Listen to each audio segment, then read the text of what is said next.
Hello. Mark, make her gay. Hello. Not Pikachu, please don't sue. The following is a world-class Bullshitters exclusive.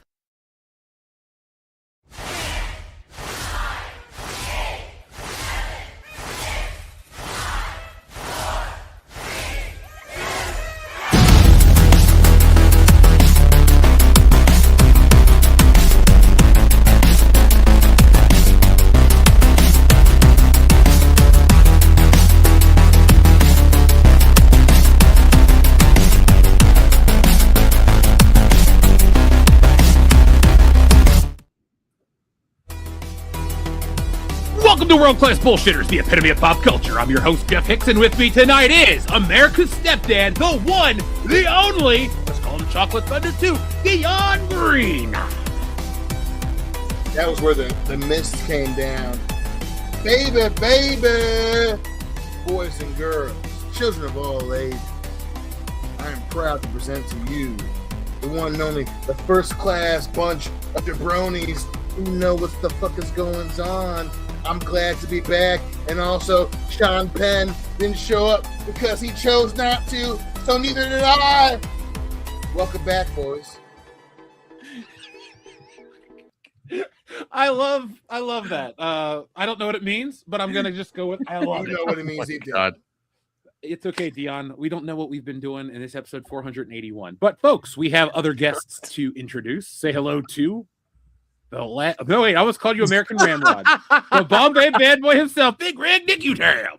Jeez, Jeff's literally trying to dead name me. I swear to God. No, it's a wonderful Thursday. I got a lot to talked about. Talked about. And also like a bunch of crap that happened after the Oscars and things like that. So, It's going to be a hell of a show, folks. But we can't do it without American Ramrod Coach Kendo Slice. Pimps up, hose down, West Side. Yeah, I love that wrestling skit. So, folks, welcome into WCBS. This is episode 481 of the podcast that never ends. It just goes on and on, my friends, but you're the reason why we keep doing it. But tonight, folks, we're going to be talking about that new Spider-Man trailer. Got some things that you might not expect to hear from me about a new movie in 2026. Also, we're going to play a little game. We're going to have a little fun tonight. We're going to talk about some movies that aged like milk. So tonight you can send in your titles about the films that have aged like milk. Some will be interesting. We also have films that age like fine wine. So you can help do the opposite of that. Excuse me. I'm trying to do three things at once right now. But you can do the opposite of the milk and find a movie that ages like fine wine as well. So send those in and we'll talk about those all night long. But guys, let's start talking about a couple things real quick, and then we'll get into the show. Folks, next weekend we will not have a show. Next week we won't have a show because next weekend we will be at the Lexington Comic and Toy Show. So check us out on Saturday for a reunion anniversary stream from the convention. It won't be...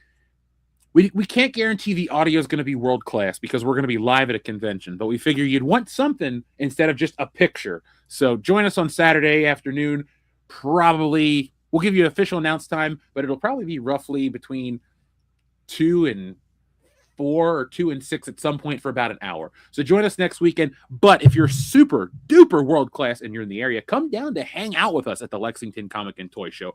I'll be there. The guys will be there. You can hang out. You can get the books. You can get posters. You can just get Shuri Cup off the go. I'll go pick up a batch of Shuri copters, folks. If you want to come get an autograph. Are they still there? Do they still have enough, or have they kind of like been mulched already? So my Ollie's knows who I am, and then I go in there regularly. So they switched their entire toy section. Only the one by my house. Like literally, that's not a joke. They got rid of the other toy sections. They've been shrinking down the aisles, and they're putting skateboards and other bullshit in there. But the other ones that aren't that Ollie's still have Shuri copters, Nick. So I can just throw something out there and find one.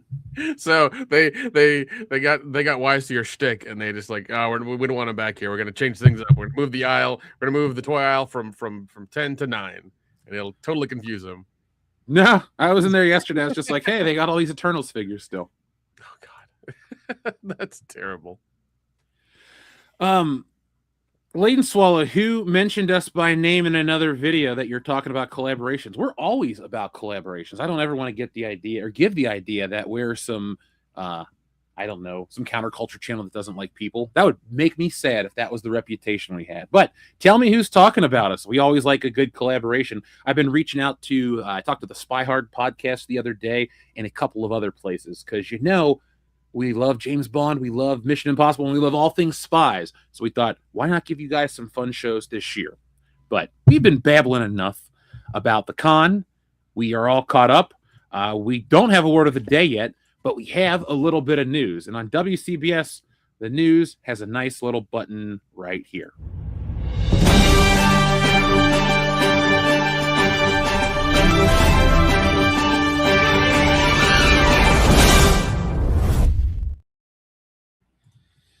Tonight's news segment has a theme, guys, and that is patriotism. I'm about to share with you a picture of the greatest American in history.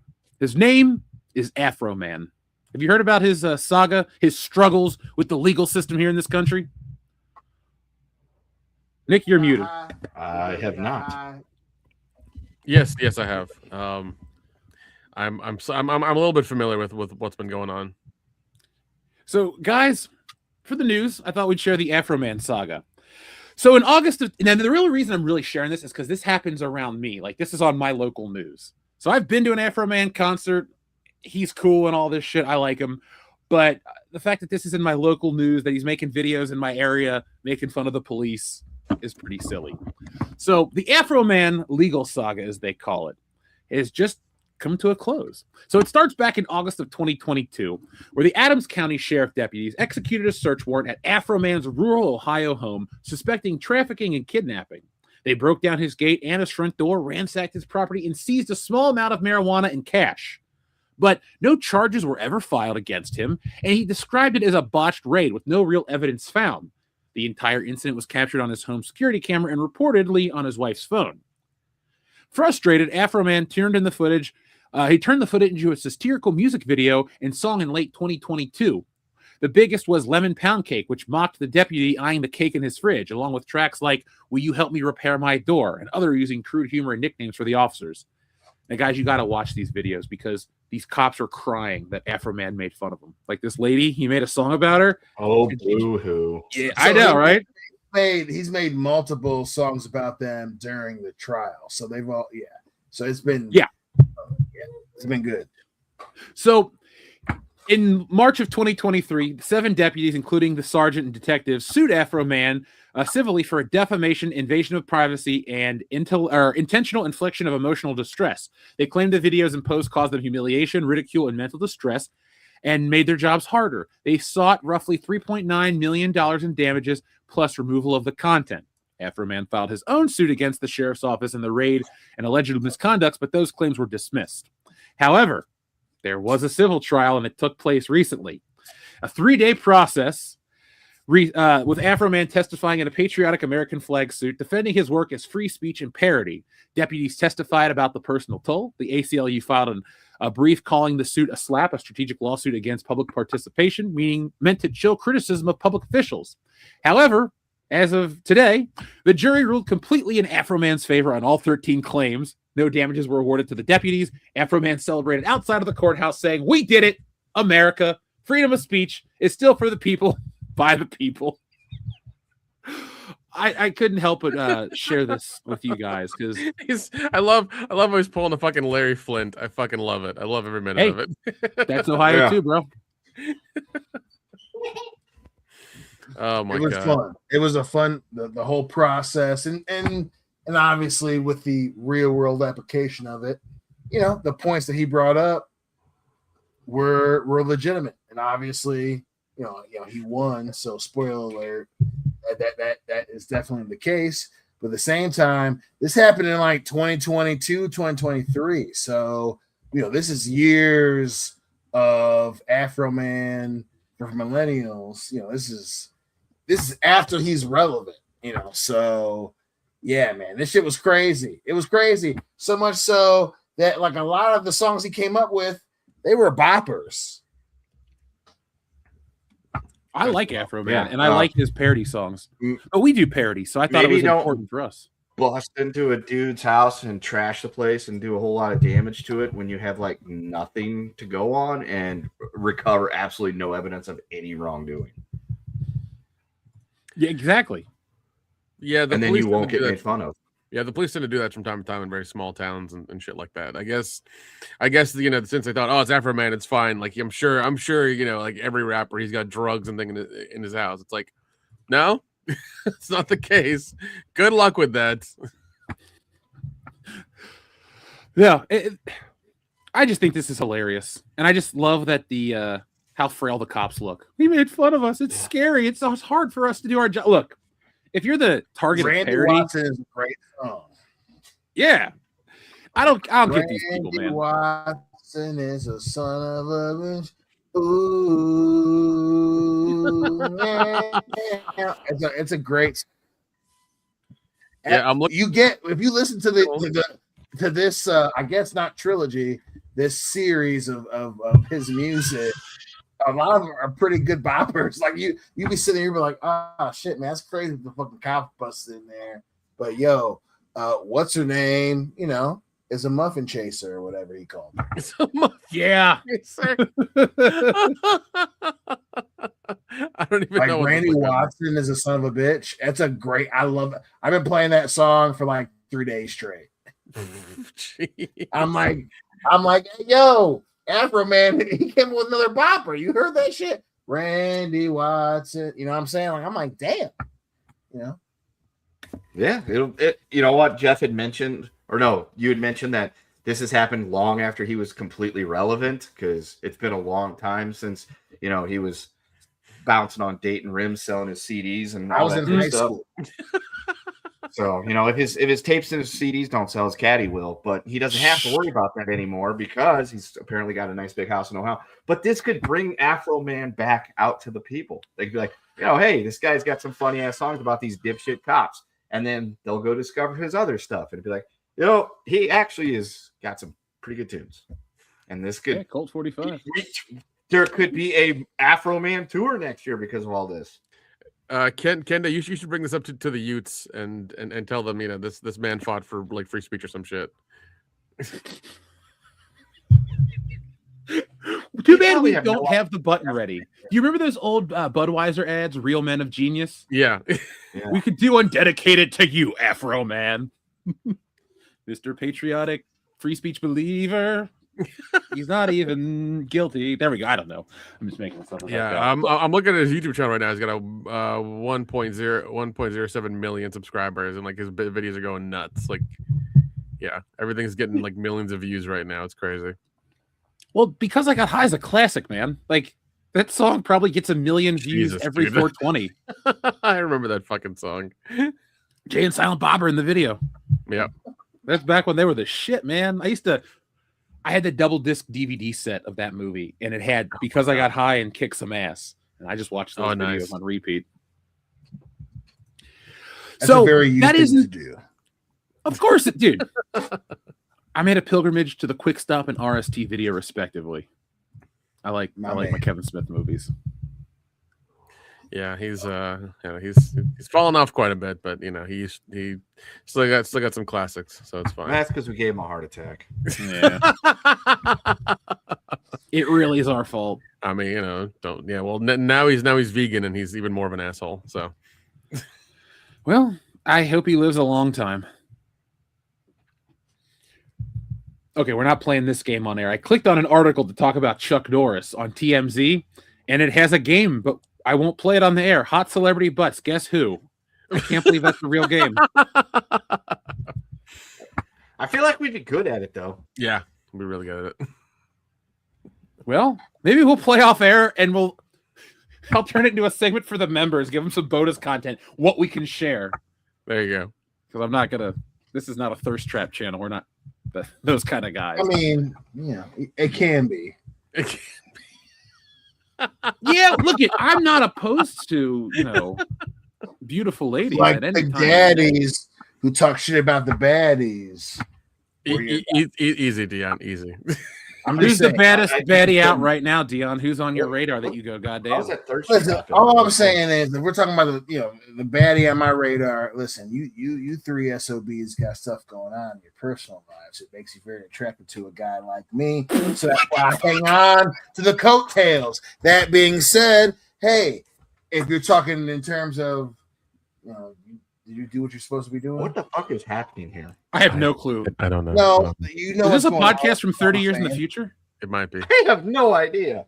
Maybe Dion's right, and we don't understand what he's saying, and he went into, Y'all into know the that. future. Dion, do you smell burnt toast? Are you okay? Just, chat. You know, I gotta keep an eye on these. Folks, if you have any idea what the hell's going on You know with what I'm Dion, saying? please You know let what us know in the chat.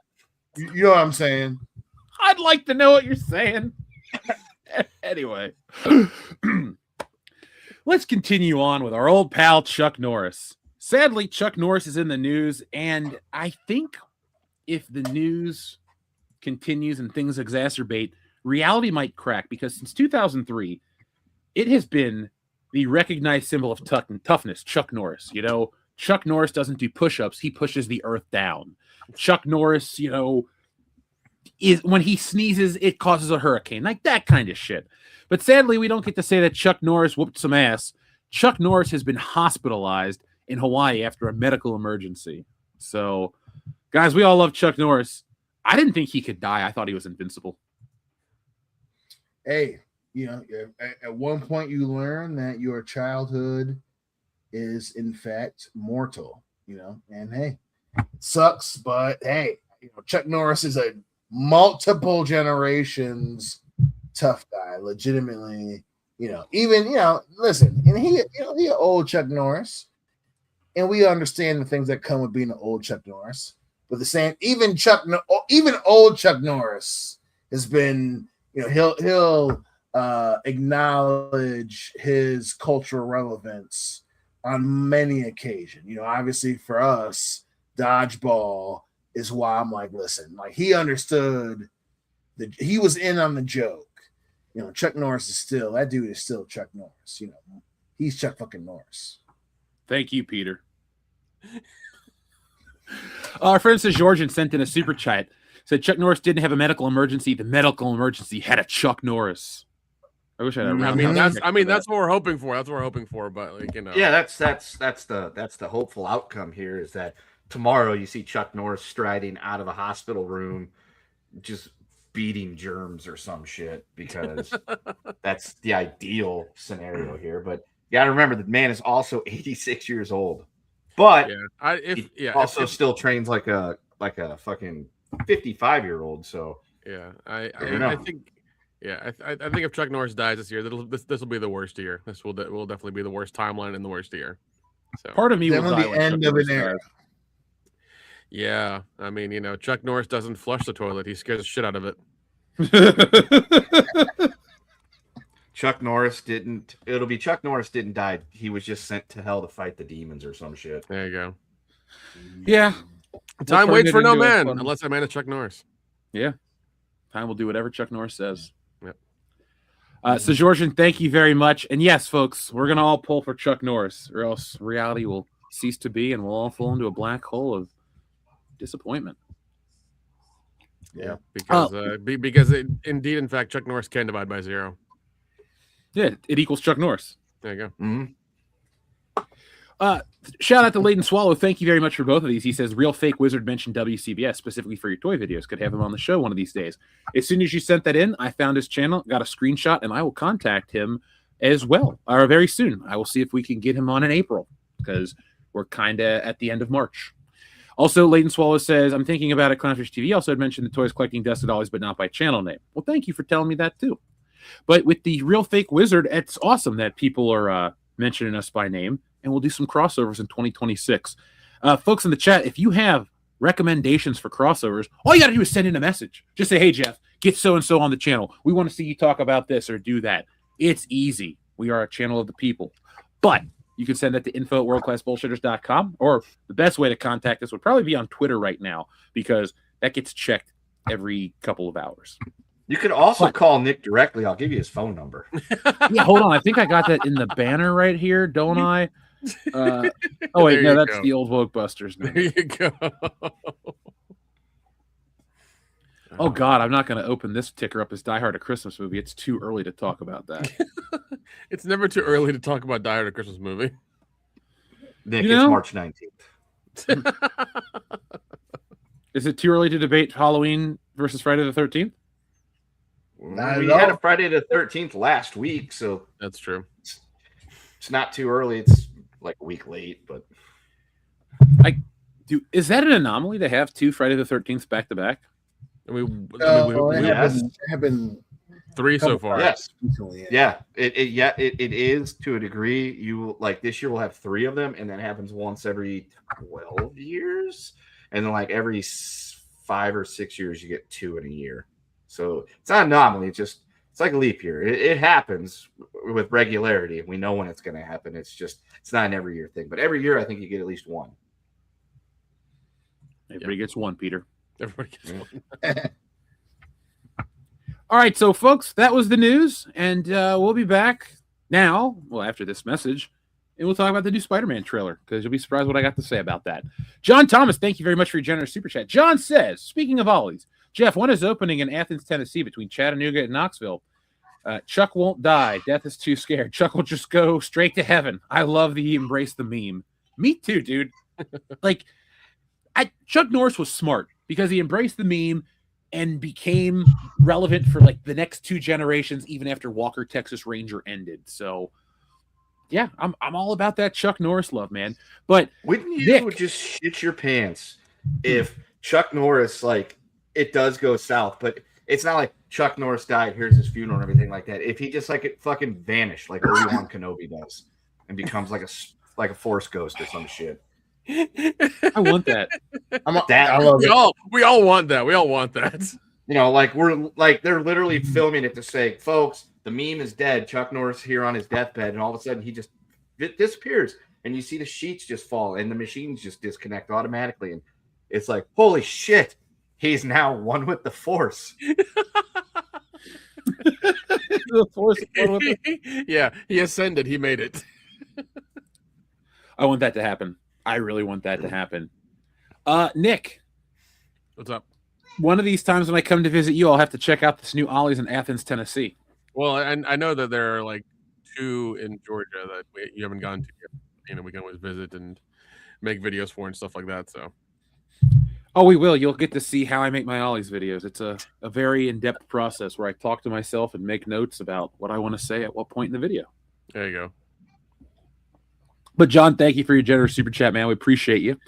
And folks, I am going to have an Ollie's video for you on Saturday, a new one. So if you want to see what's going on, we have some fun retail stuff to talk about, new stores as well.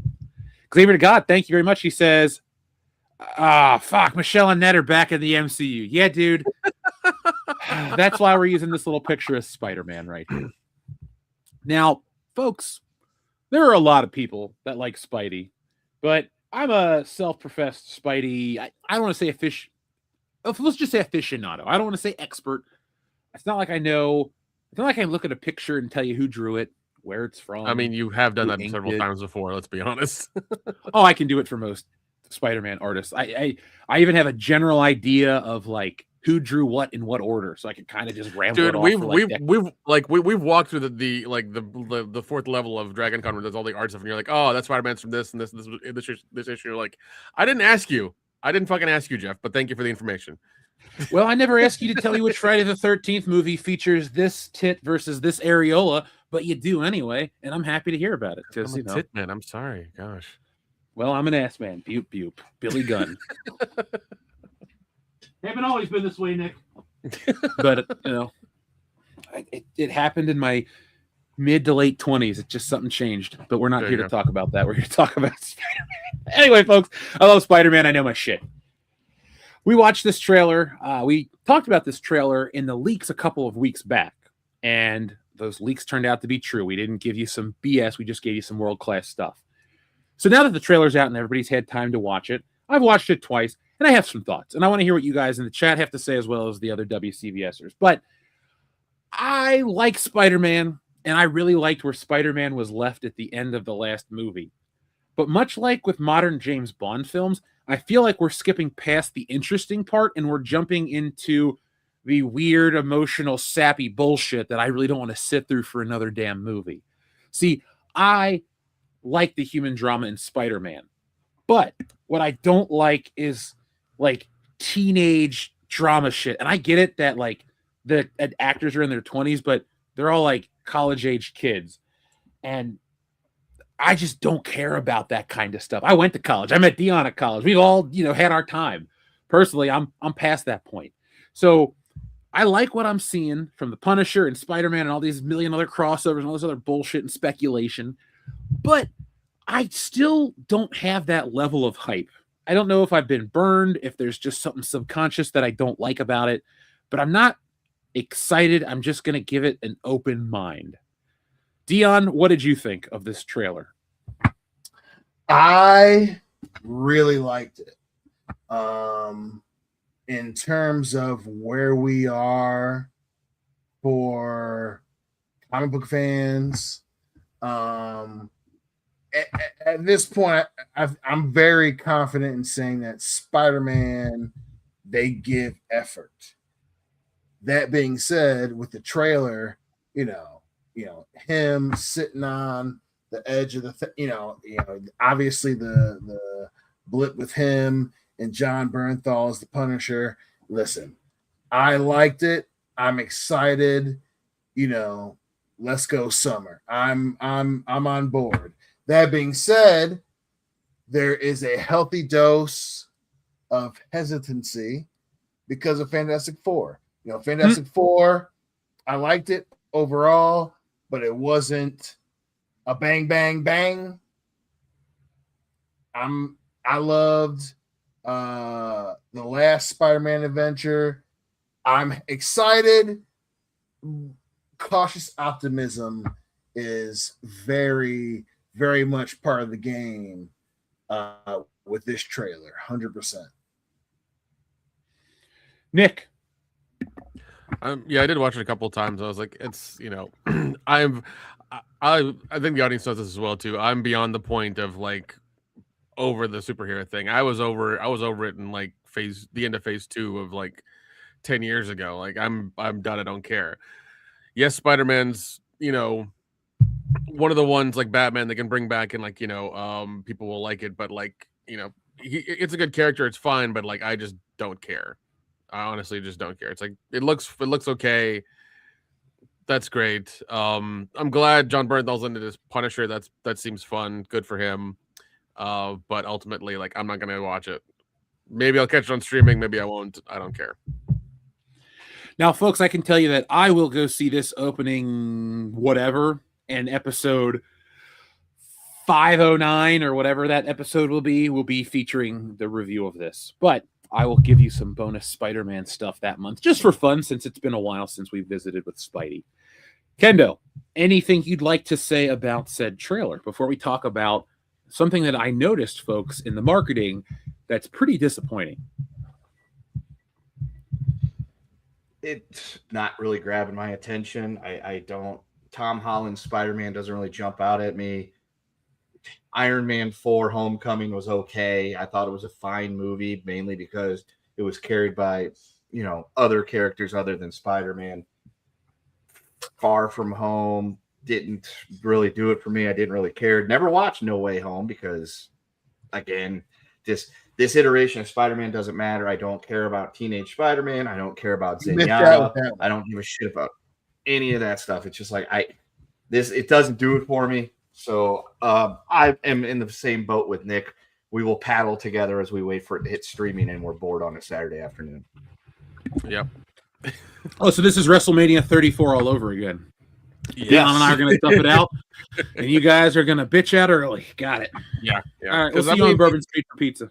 Yeah, because because I think Ken and Mir just kind of like Bourbon Street in that instance keeps me from calling you guys two bitches. well, at least we don't like everything that comes out in theaters all the time, Dion. John Bernthal's in it. It's gonna be some violence, motherfucker. Like, listen, all I'm saying is some violence. Some violence. Not enough violence. No, some violence. No. You guys know how serious I take the street hero portion of Marvel. Street hero version dudes.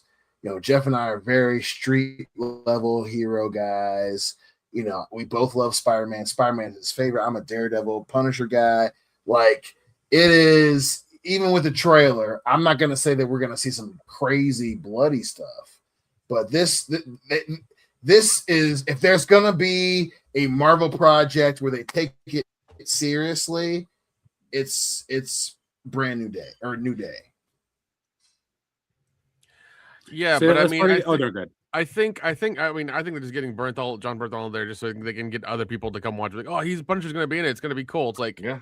that's great. I have not watched the Punisher show or anything either because I just don't care. Like, I'm glad the man's making money. I'm glad he's doing well. That's wonderful. I just don't give a shit. And once again, like, him being in the trailer doesn't move the needle for me at all. Like, it just doesn't. Much like those villains, Dion, this movie is for the streets. Just like Michael B. Jordan was face down and well, now he's an Oscar winner.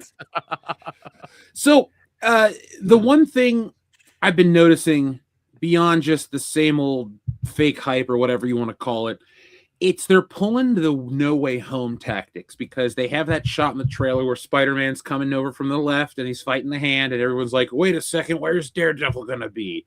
Which is the same conversation everybody had around the appearance of the other Spider-Men. Now they're looking at the girl on the bus saying it's Rogue, the girl with no chin because she's got white hair. Like, people are seeing Easter eggs in their fucking cornflakes. But it goes to show you something. This is a repeatable formula that works perfectly, because Spider-Man in its first day has broken the GTA 6 trailer record. In less than 12 hours, it's become the first trailer in history to hit 500 million views in under a day. So put like this. Nick and Kendo, you guys might not be feeling this one, but this is literally the biggest trailer ever. And it goes back to what I was saying on Tuesday's show. Well, listen, my whole thing is, to that point, especially with the metrics bit, this is where we were when people talked about the end of Iron Man. You know what I mean? Like, this is a teaser situation where, you know, it's indicative of something cool. So even though people are going to get, oh, you know, it's this number in terms of clicks and views in the first 24 hours or whatever, which is a good indicator. At the same time, like, this is them trying to reinvigorate that phase one level of marketing, where it's, you see enough, it's cool, they show you the cool parts, and, you know, hey, listen, boys, you know, meat might be back on the menu. You know what I'm saying? You know, they showed me enough, they didn't show us too much, and he goes to say what the, and Spider-Man hits him in the mouth and go home. I'm like, that's a very ground level Marvel thing to do. So, you know, shit. Hey, give it a chance. They're doing not early. They're doing 2009 level marketing for Spider-Man, which has me a little beefed up. I had one question. I was reading about this movie. Jeff, was MJ like renowned in the comics for being this really bright person that would attend something like MIT? No, she was a model and barely, like, she could write her name. She wasn't a retard, but she was not. So, well, apparently, Hawking. this version we're going to call DJ. She is going to be attending MIT in this movie. Yeah, alongside Silo Unless Johnson that stands and for Ned models in training. I don't know. Well, Kendo, you said you skipped the last one, right? Yeah. So the way this movie works, because it would never make sense to you, in the previous movie, Spider-Man futzed around with Doctor Strange's ring in like ripped up reality. And at the end of the movie, to fix it, he has to basically, he gets transported to a version of reality where everything is fixed. Nobody remembers he's Spider-Man anymore, but MJ and Ned don't remember him. So in the last movie, like, you hear about them going to MIT and how they got into college, and he's just some dude who dropped out of high school and got a GED. There's a lot of layers. You got to watch I'd say you got to watch that movie for this one to make sense. But I don't. Or this movie just won't make sense to me. And I'll just The last one isn't great, but it's not like a bad movie in the slightest bit. it's one of those movies where I don't think it's held up as well as a lot of people. My thing is, so this is obviously, that was kind of a rumor about a decade ago of what they were doing with Spider-Man. There was this whole thing that they were, obviously after coming out of Civil War, Brand New Day was the comic storyline where coming out of Civil War, they were doing a lot of crazy shit. And one of the crazy shit was Brand New Day, where Spider-Man makes a deal with Mephisto. And that's the whole thing that he does, where the Kingpin fucked up. He was like, yo, Peter Parker's fucking Spider-Man. Yo, go kill him. He hires a guy to kill Peter Parker. It fucks up. It hits Aunt May. And then Brand New Day is Aunt May's dying. He goes and makes a deal with Mephisto to save Aunt May because Mephisto is getting Spider-Man's soul or whatever. His thing is he's in a whole new world where no one knows about Spider-Man. So that was a rumor that was going on in terms of the movie, obviously because the shit that was going on after Chris Evans was going to leave. And they wanted Brand New Day to make it part of the movie. That was always going to be a thing. And now they've kind of done that. People, we talked about it on the show, obviously because with everything going on with Marvel, Jeff and I specifically said, this is a Brand New Day situation because if you hadn't seen the movie, spoiler alert, if you didn't have seen the movie, not my fucking problem, spoiler alert, him, Doctor Strange, the thing, we're going to forget about Spider-Man. Everyone that loves him is going to forget about him. That's why that was Jeff and I specifically said, go back to the episode, obviously, like, subscribe, hit the fucking bell. Jeff and I said, yo, this is like Brand New Day. They're using that now. That's MCU proper now. Is that so? At the end of No Way Home, he had the old school Spider-Man on his back. Brand New Day was always going to be the thing. And that was controversial because obviously, him making a deal with Mephisto, everything going on. At the same time, the end of Civil War, Daredevil was going through this thing. It didn't make sense. So a lot of hardcore Spider-Man fans were upset. I get that. We're all in the same boat at the same time. Hey, this is interesting. And Marvel's doing something with the property. So I'm not saying believe in them because Marvel been fucking up. At the same time, Brand New Day has been a behind-the-scenes implementation into the storyline for at least a decade. They have invested money and time and brand name recognition in this storyline with Brand New Day. That's why, personally, and Jeff, weigh in because you are the Spider-Man man to me, my man. I love you. This is an investment by Marvel that it needs to pay the fuck off. You know what I'm saying? Like we are not just playing with house money. This has been a decade in the making. Yo, Tom Holland, lead us to the promised land. Yeah, did Dion buy Disney or Marvel stock? What the fuck is going on? No, he's just had a really good day. No. Okay, all right, making sure. Yeah, and tomorrow will be a brand new day. Get the fuck out of here. And a new generation. A new day. Yes. What else? I have a question. What would be the better movie? This one that's coming out, or if they redid the whole thing and it's called Spider-Man Lovely Day, and it's just Tom Holland narrating a Bill Withers biopic? I'd rather watch that. I want Spider-Man to be Listen, like you say Jiminy that Cricket in the you're, movie. You're very pro-Negro. Whoa! What? How does that track? I think we all are, Dion. Because if we're not, there's a problem. Yeah, I might hate myself. This isn't Tales from the Crypt 2. He hit a Bill Withers Lovely Day reference in there. I was like, oh, I get it. You listen to Negro music there, Mr. Kendo. You know what I'm saying? He was making reference. You know what I'm saying? That's grown folks music reference is what Kendo was doing. You dig? You can't get away from that song. I've never once willingly turned that song on, but I've heard that song. It's in like an Amazon commercial or some kind of commercial. It's in a lot of stuff. It's in a lot of stuff. Yeah, it's in a lot of stuff. But do you want to? If you want more deeper, there's way better Bill Withers songs out there besides that one. But that Yeah. it's the one with the day thing. I think like it's called Spider-Man. Ain't no sunshine when she's gone. It's about Gwen Stacy dying. Yeah, right. It's your next snap. I don't know. Can we get Zendaya dying? That would be great. So we can get her the fuck out of the series. It's in her name, Zendaya. As long as she's married to Tom Holland, she ain't going nowhere from this. That's true. Well, here's a shitty thing. She had 2 trailers. She was in 2 trailers that dropped this week: Dune 3 and Spider-Man. So. Oh, and did you see that Dune? They're not going to change the date for the Avengers. It's going to be Dune versus Avengers at the box office. I would rather watch Dune 3. Same day, baby. I would rather watch Dune 3. I'm sorry.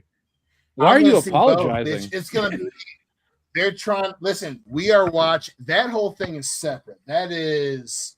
We're watching. They're trying to invent a movie war again. You know, the Barbenheimer thing was a gimmick that we knew they're going to try. You know, I'm surprised they're doing it this early, but this is a recreation of the whole Barbenheimer thing, where it's like, hey, you know, oh, it's the same day situation with they're both movies that we might have spent $500 million on, guys. You should go and spend money and go watch these movies, right? So I'm down for the gimmick. At the same time, you know what I'm saying, I'm gonna go. That shit's crazy. I'll go see Spider-Man for the channel. I still got to catch up on Dune, man. I saw the original Dune movie with you in college. We were fucking blown out of the water. It was so bad. We turned it off. I've never spent another second thinking of Dune. I think I made a Dune joke about. No, I've literally never watched it again. We watched the old Cronenberg one. I said, this is garbage. You said no, and Hillary was shaking. So, yeah. Yeah, the newer one's a lot better. I actually like spent the money and got the IMAX tickets and watched it. They're a lot better. Is it really dense though? Because I can't sit through dense sci-fi anymore. No, it is. It is extremely dense sci-fi. It is really dense. Yeah. Yeah. You have to. I You just have to like shit about Duncan, Idaho. It is. Well, listen, everybody's upset about it. You know, I get what you guys are all saying. At the same time, if the people who are really excited about Blade Runner 2049, those same people are excited about Dune 3. Like it's that type of elongated theatrical science fantasy shit. And you know, I'm excited about it, you know, but bitch, I'm dramatic. Get over it. I need to turn that into a button. Hold on. Let me get a timestamp for that. Clip it for the channel. But also, like, that's a good one. Here's another thing. Like in Sam Raimi's Spider-Man 2, wasn't there a thing where like he was losing his powers or like he couldn't get it up or some shit? And like there's doing the same thing now in Spider-Man Brand New Day. They're doing something different, Nick. What happened in the Spider-Man 2 movie, they're referencing Spider-Man 50, where he has issues and then ends up coming back to be Spider-Man. In the garbage can. Yeah, in the early 2000s, they did a book called Spider-Man the Other, where Spider-Man just mutates. So he gets organic webbing, like in the Sam Raimi movie, so it comes out of his arms. He gets these talons that come out of his arms that he can just retract. He can see in the dark, and he's got this, like, he takes off his shirt, and he can, like, feel on the hair on his back. He can, like, sense shit. It's dumb. But it doesn't change his appearance. However, people have been talking about cameos, and we'll read this one right here from Xavier to God about a lot of cameos in Brand New Day and maybe Man Spider. The rumor is they're going to do the Man Spider, and I think the Man Spider is absolute shit. Like, I would love to just grab Kevin Feige and anybody at Marvel and say, stop adapting shit from the fucking 90s. I don't care that you think that people my age will take their kids to that shit. As somebody who read this and makes this stuff and actually treats it with the gravity it's supposed to have, you're picking the most vapid fucking decade of entertainment you can pick. Like next they're going to do the Clone Saga. And then after that, it'll be MJ gets pregnant. And then it turns out that the waitress at the restaurant spiked her drink and she has a fucking miscarriage, but it was all a plan of the Green Goblin. Like that's really in the comic book, Nick. That's not made up. Like I believe you. I believe you. You know this stuff. I believe you. But also, I would say it's that dumb though. Like that's what's I remember the Man Spider thing in the cartoon back in the day. I remember that happening, and I was like, yep. And like it was one of the things where it kept on for a couple episodes. I'm like, what the fuck is this? That was always my most disappointing episode as a kid. It's like, oh, Spider-Man's on, great, Spider Blood, boom, and then it's like Neogenic Nightmare 17, Man Spider, and I'm like, man, I don't want to watch these episodes, but they kept showing those episodes. Yeah, it went on for a bit. Those are the weak ones. Yeah, that show. Well, here's that just hot whole, take of the like, night. Spider-Verse bullshit.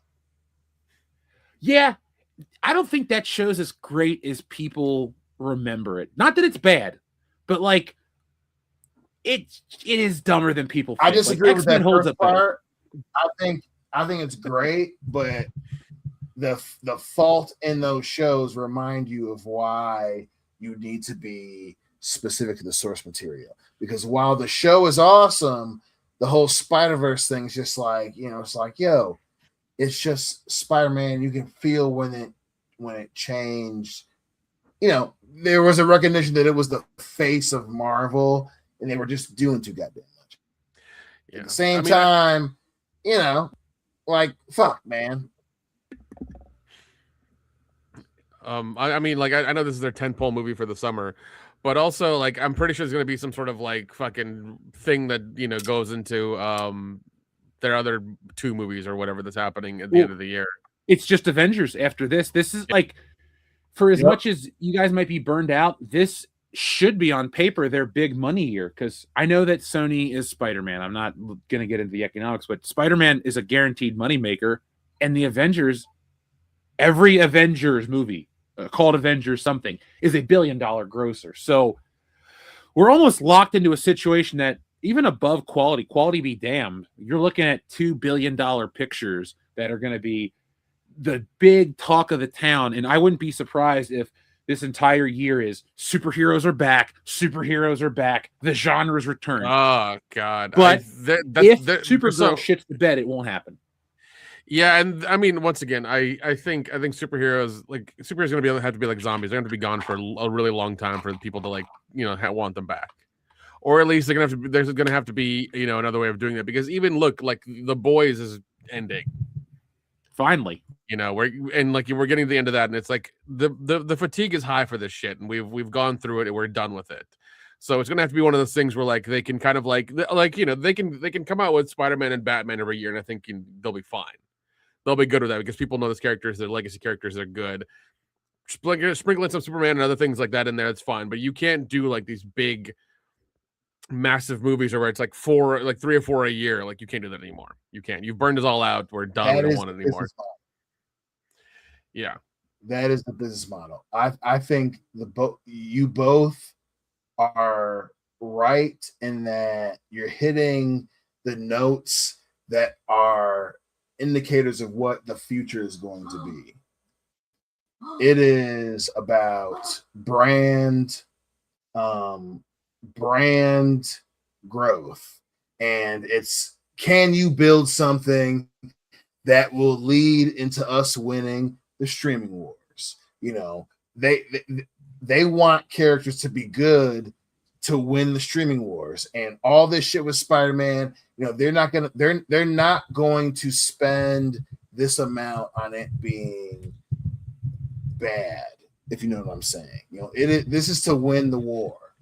But I think it's going to be too much, because the abundance of cameos. To your point, they said the only thing after Spider-Man is Avengers. They need Spider-Man to hit because they're going head to head with Supergirl. And I truly believe this is about, hey, we want Supergirl to do well because they're a part of WB and they're going to Paramount. And Marvel is saying, hey, Disney is saying, hey, we want to make something good enough where you're going to stick with Disney Plus. And we're making Spider-Man, and it's brand new day. It's a reference to all the shit you nerds like. We are spending money on this being good. Spider-Man is a play to win the streaming wars. Oh, Dion, I don't disagree with that, but I think it's going to backfire in a certain way of, it's just going to be, like, if you look at all the marketing today and everything people are talking about, it's like 12 different characters. It's just going to be a cameo or a flashback or something. It's going to be a montage of Spider-Man fighting the tarantula and all this other stuff. It's deadly foes of Spider. It's like all these different things tied together to try to get comic book nerds to talk. Yeah. I think that will work, but I think what would get more people to watch is stop with the Zendaya, whoever, Jacob, what's his face? Like, but Jeff, the young audience cares.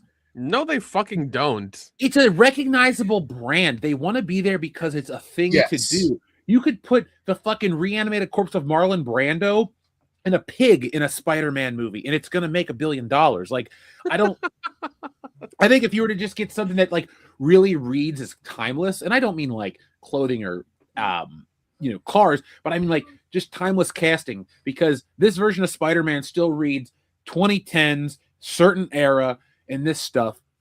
And I think it prevents it from being the definitive version of Spider-Man, no matter what age you're going to be. Like, everyone's like, oh, in 10 or 15 years, this will be the definitive version. I don't think so still. I think we're in this weird, since every movie is kind of a reset. Yeah. There's no definitive anything to build on anymore. Yeah, and I think the Sam Raimi one is still like the definitive Spider-Man.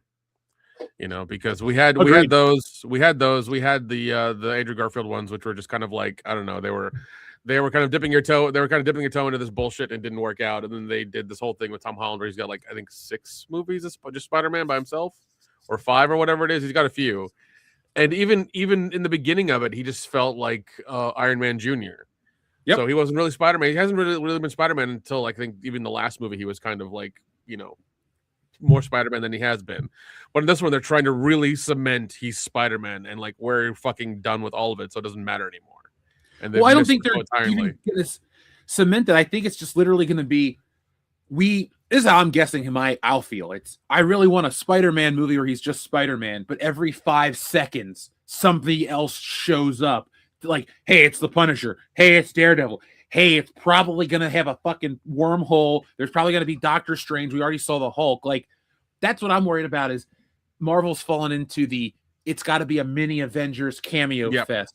Yeah. And I don't like that in any movie. I'm all about crossovers, but when I say I want big crossovers, I don't want big brand crossovers within a brand. I want to see like something epic like a Freddy versus Jason, or a Godzilla versus King Kong, dude. or You're asking for too much. No, I'm not, because soon Warner Brothers will own so many places will own all these IPs. Just instead of trying to constantly remake them, make a fucking crossover version and then put it on streaming after it's done, like the originals. Like, just get people talking about something exciting, not same old shit. No, I agree, but I think you're both chumps. I think you're both chumps. I think I can't say what I think of you on air, Dion. I'm sorry. Yeah, I can't use that word either right now. I ain't talking about all that. That's call your local commerce community, all that. But I think you're both chumps. I think Marvel right now is back in the business of movie to movie, where this movie has to be good, and then this movie has to be like they understand. I won't say that. I take that back.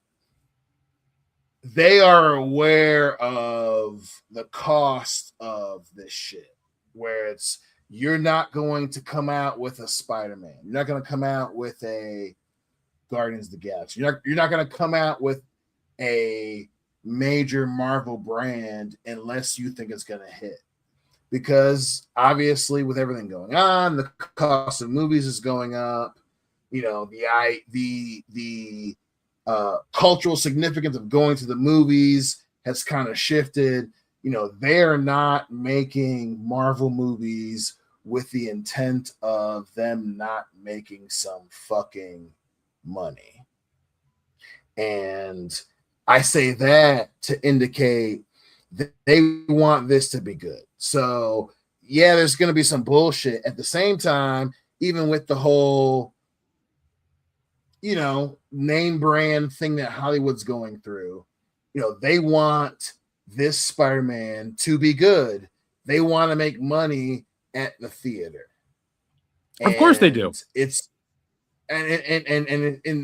We're not going to see a lot of the same bullshit we've been seeing the last decade. Is my whole thing. Like they need this shit do well, because there was still a decrease in people going to the movies.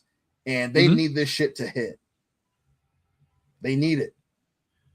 Well, we'll find out. I mean, I don't think it's going to be anywhere near a flop at all. I don't think it can be a flop. But, It's not No, going to it be a won't be a flop. But I flop. mean, I think it'll do maybe like 10 to 20% underneath what they've projected.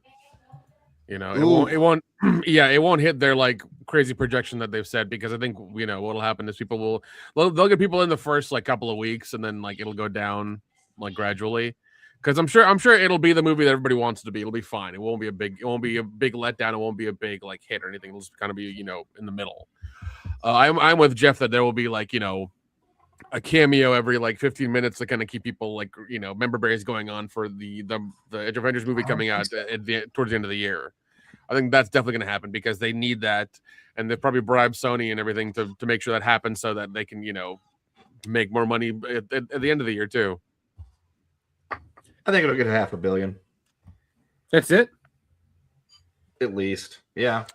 That's good money. Yeah. It's not bad. It'll make 500. That's the worst performing Spider-Man live action movie ever number. Fine, $600 million. And it's still, you got to remember, even back in the day, the Tobey Maguire ones were making bank. Yep. This one has to be $1 billion. $7. Easily. $7. I'll see your $7 and raise you $4. We'll do a total of 11. Hey, oh my God. Yeah, I mean, once again, me and Kendall might be entirely wrong. We might be entirely wrong. Could be. I'm going to take a Dukes Brothers bet on them being 100% wrong. Dion, are you in?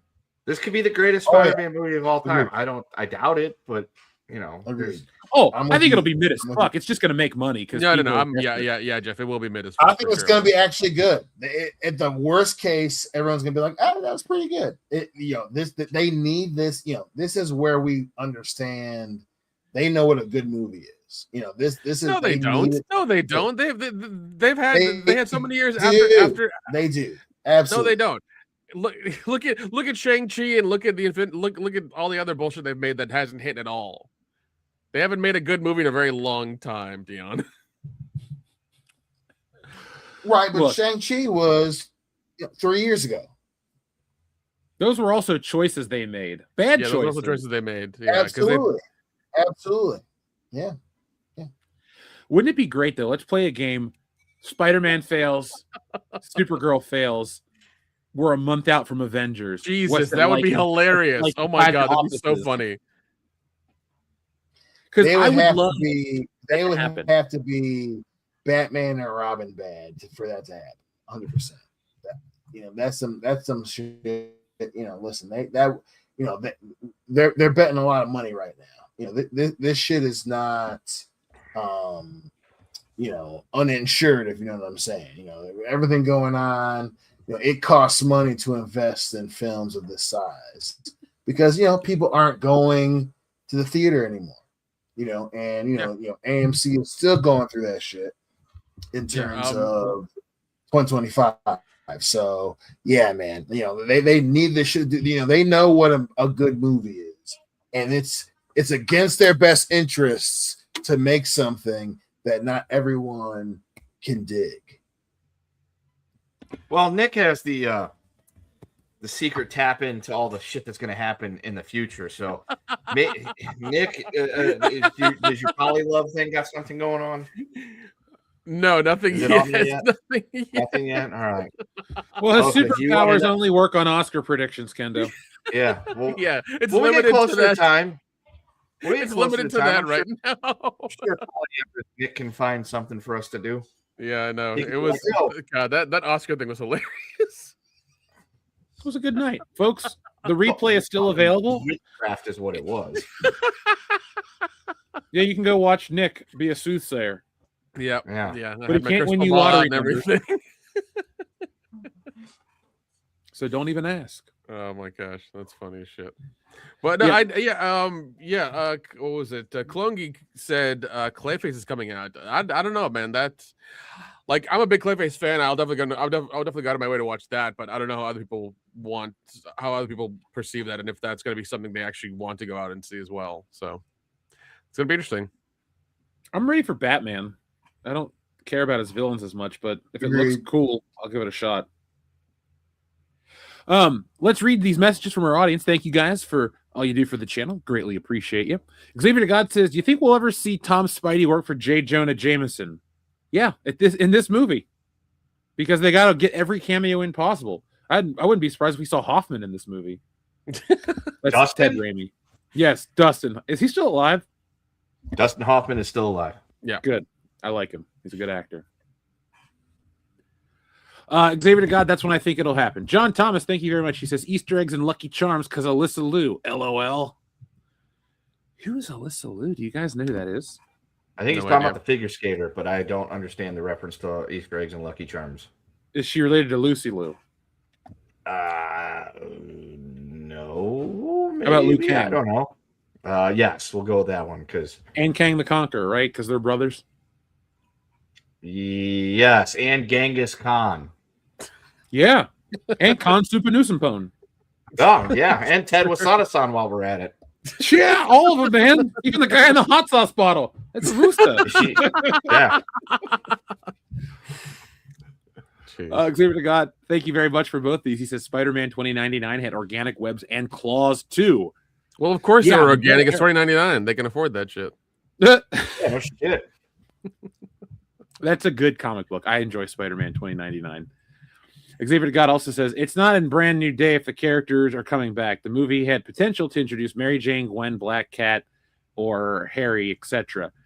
Yeah, I think that version of Spider-Man's dead. And I don't like that. Remember, folks, if I say something, it's not that I always want that to be the case. So I think the days of Spider-Man or Peter Parker and Gwen Stacy and or Mary Jane and Harry and Flash, and they all look like the characters, that's dead. That'll never come back. Sorry. There's no reboot where they're just going to all magically be like, hey, they look like the characters or act like the characters. What? Being very dramatic.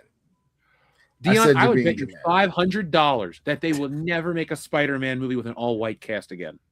And we got two witnesses right here. In a minute. I will take that. I will take that. You'll take that bet? All right, writing it down right now. March 19th, 2026, 9:37 p.m. Eastern Standard Time. I owe Dion $500 if in the next 50 years Wow. they Okay. make a Spider-Man film where the main cast is all I'm white. sorry. What was the time period? What's the time period? 50 years. We won't be 50 alive years. past 50 that. years. 50 years. Don't make it that easy, baby. Listen, I get it. You know what I'm saying? Them motherfuckers are very loud and promiscuous these days. Let's What make does it them worse. being a hoe have to do with $500, anything, shut the fuck up. Dion? $500 I got- in the next 5 years. I Make got. it- Make You know what, make double or good. nothing. You're gonna lose Right because here, you're right here. making it- They're good. Because I got it 50, right 5 here. years? 50, Oh, God. you know, I don't, don't play it safe, motherfucker. I'm saying this whole thing has been fugazi. You just shot yourself in the real. foot, dude. You just guaranteed me $500. There's no way they're gonna reboot Spider-Man in the next 5 years. Yeah, dude, I've got Ooh. 1,000 that says that doesn't happen. Yeah, see? Hey, Aaron, you done fucked Ooh. up. Yeah. mean- Yeah. Because I think nothing, dog. I think the youths like Tom Holland, so that's Yeah. why they'll kind of keep him around. Yeah, I got Love- 1,000 that says we and don't they get love- all and- white and- Spider-Man in the next 5 years. Yeah, and they We're love not the talking- thing next to listen, Zendaya as well no, too. this ain't the Maury show, bitch. He said Who's all white pregnant? cast. He said all white cast. That's Yeah, what he all- said. yeah. We're We heard him. not playing a Fugazi. So you know all that bullshit you guys talk about. He said Yeah, all Nick, white. exactly. I'm saying he's saying Peter. He's saying Mary Jane. He's saying Harry. He's saying Which color were they in those movies? J. Jonah Jameson. He's saying What color was he? Norman. He's saying What color? he said all white. And I'm saying they They will all white. go back within that time period. 5 years? Really? Jeez, that's Listen. I'm not saying it for you to repeat it like you're a parrot. I said 5. no. I'm I'm just years. shocked at the time period you've Fucking picked. game. You If this shit don't work, listen.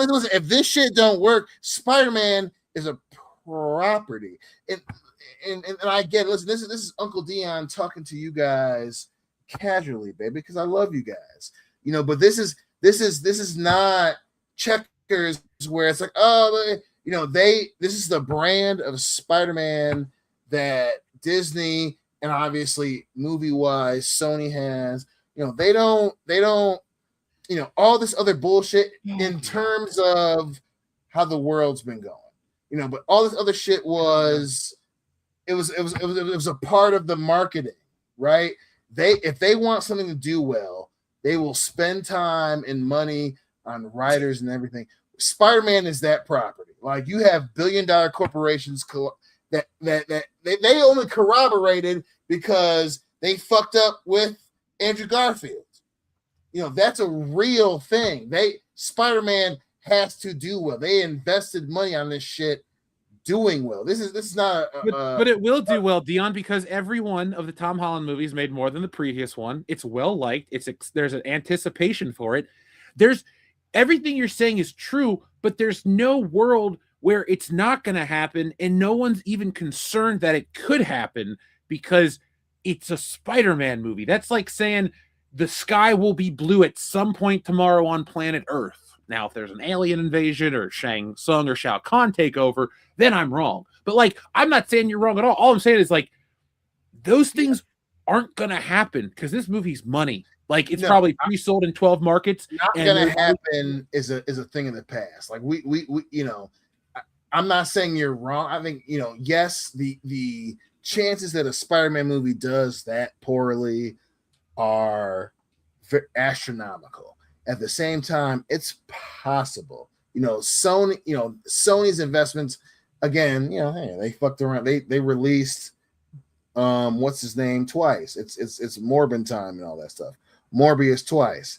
But at the same time, like, it is a legitimate investment now. And at this point going forward, I mean, specifically in this point in time in filmmaking, those investments are being counted, man. And I just do not see them making that much of an investment and fucking that up anymore, man. I should have drank before tonight's show. Yeah, you would have been the same level then. I just have Did one Michigan question. State at least win, Dion? They did. If I was this communicative, that means they won. Bitch. Okay, good. I want them to win forever. I'd be fucked up. I'd be aggressive if they lost. I have one question for Dion. Dion, what's Fugazi mean? Say what? What does Fugazi mean? Fugazi. Oh my God. Are we not on a pop culture show? Fugazi. From I know what Wolf it of means. Wall Street. I just want to know. Fugazi. It's not I know real. what it means.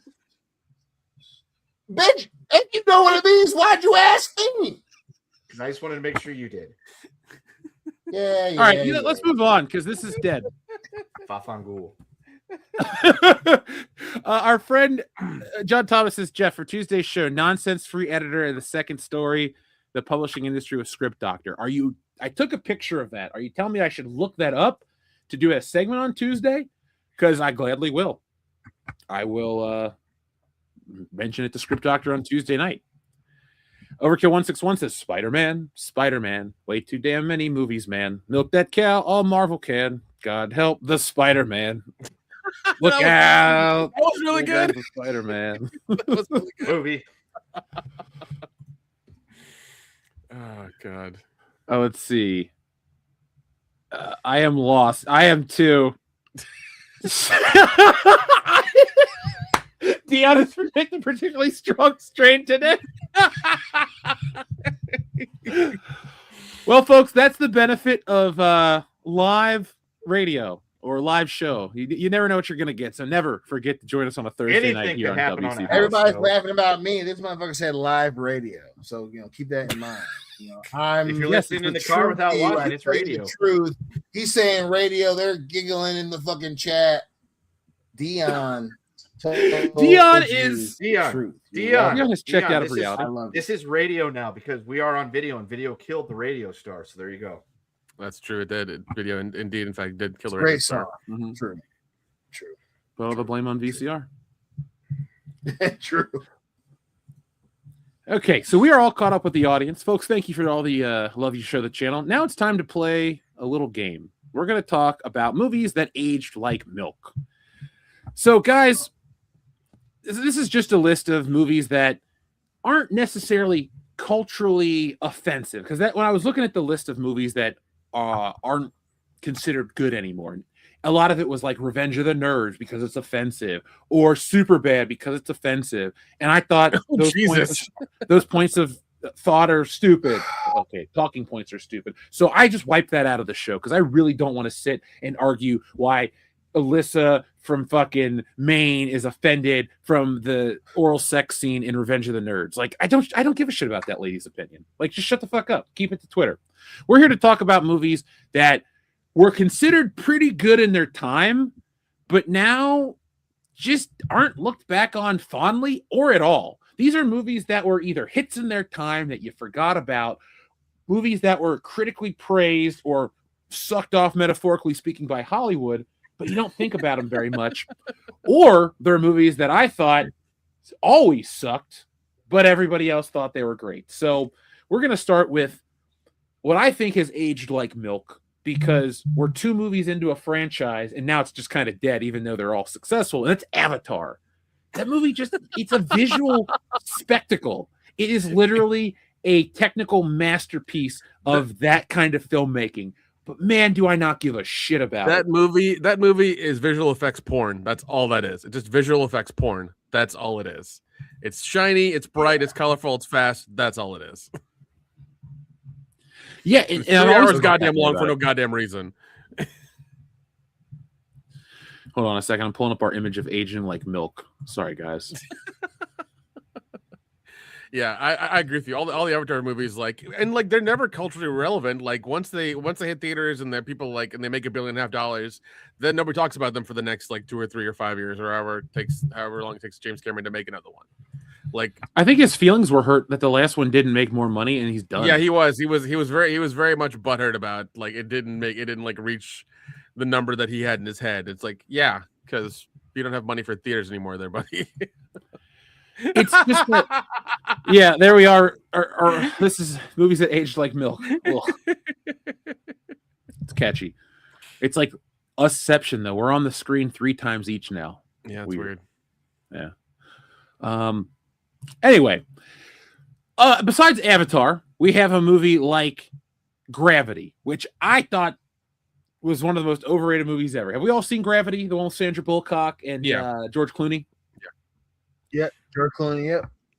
Saw it in theaters. The guys and I were just like, whatever, it's okay. But then I would go online and I'd see these pretentious YouTube videos. Oh, it's so great. It's this, it's that.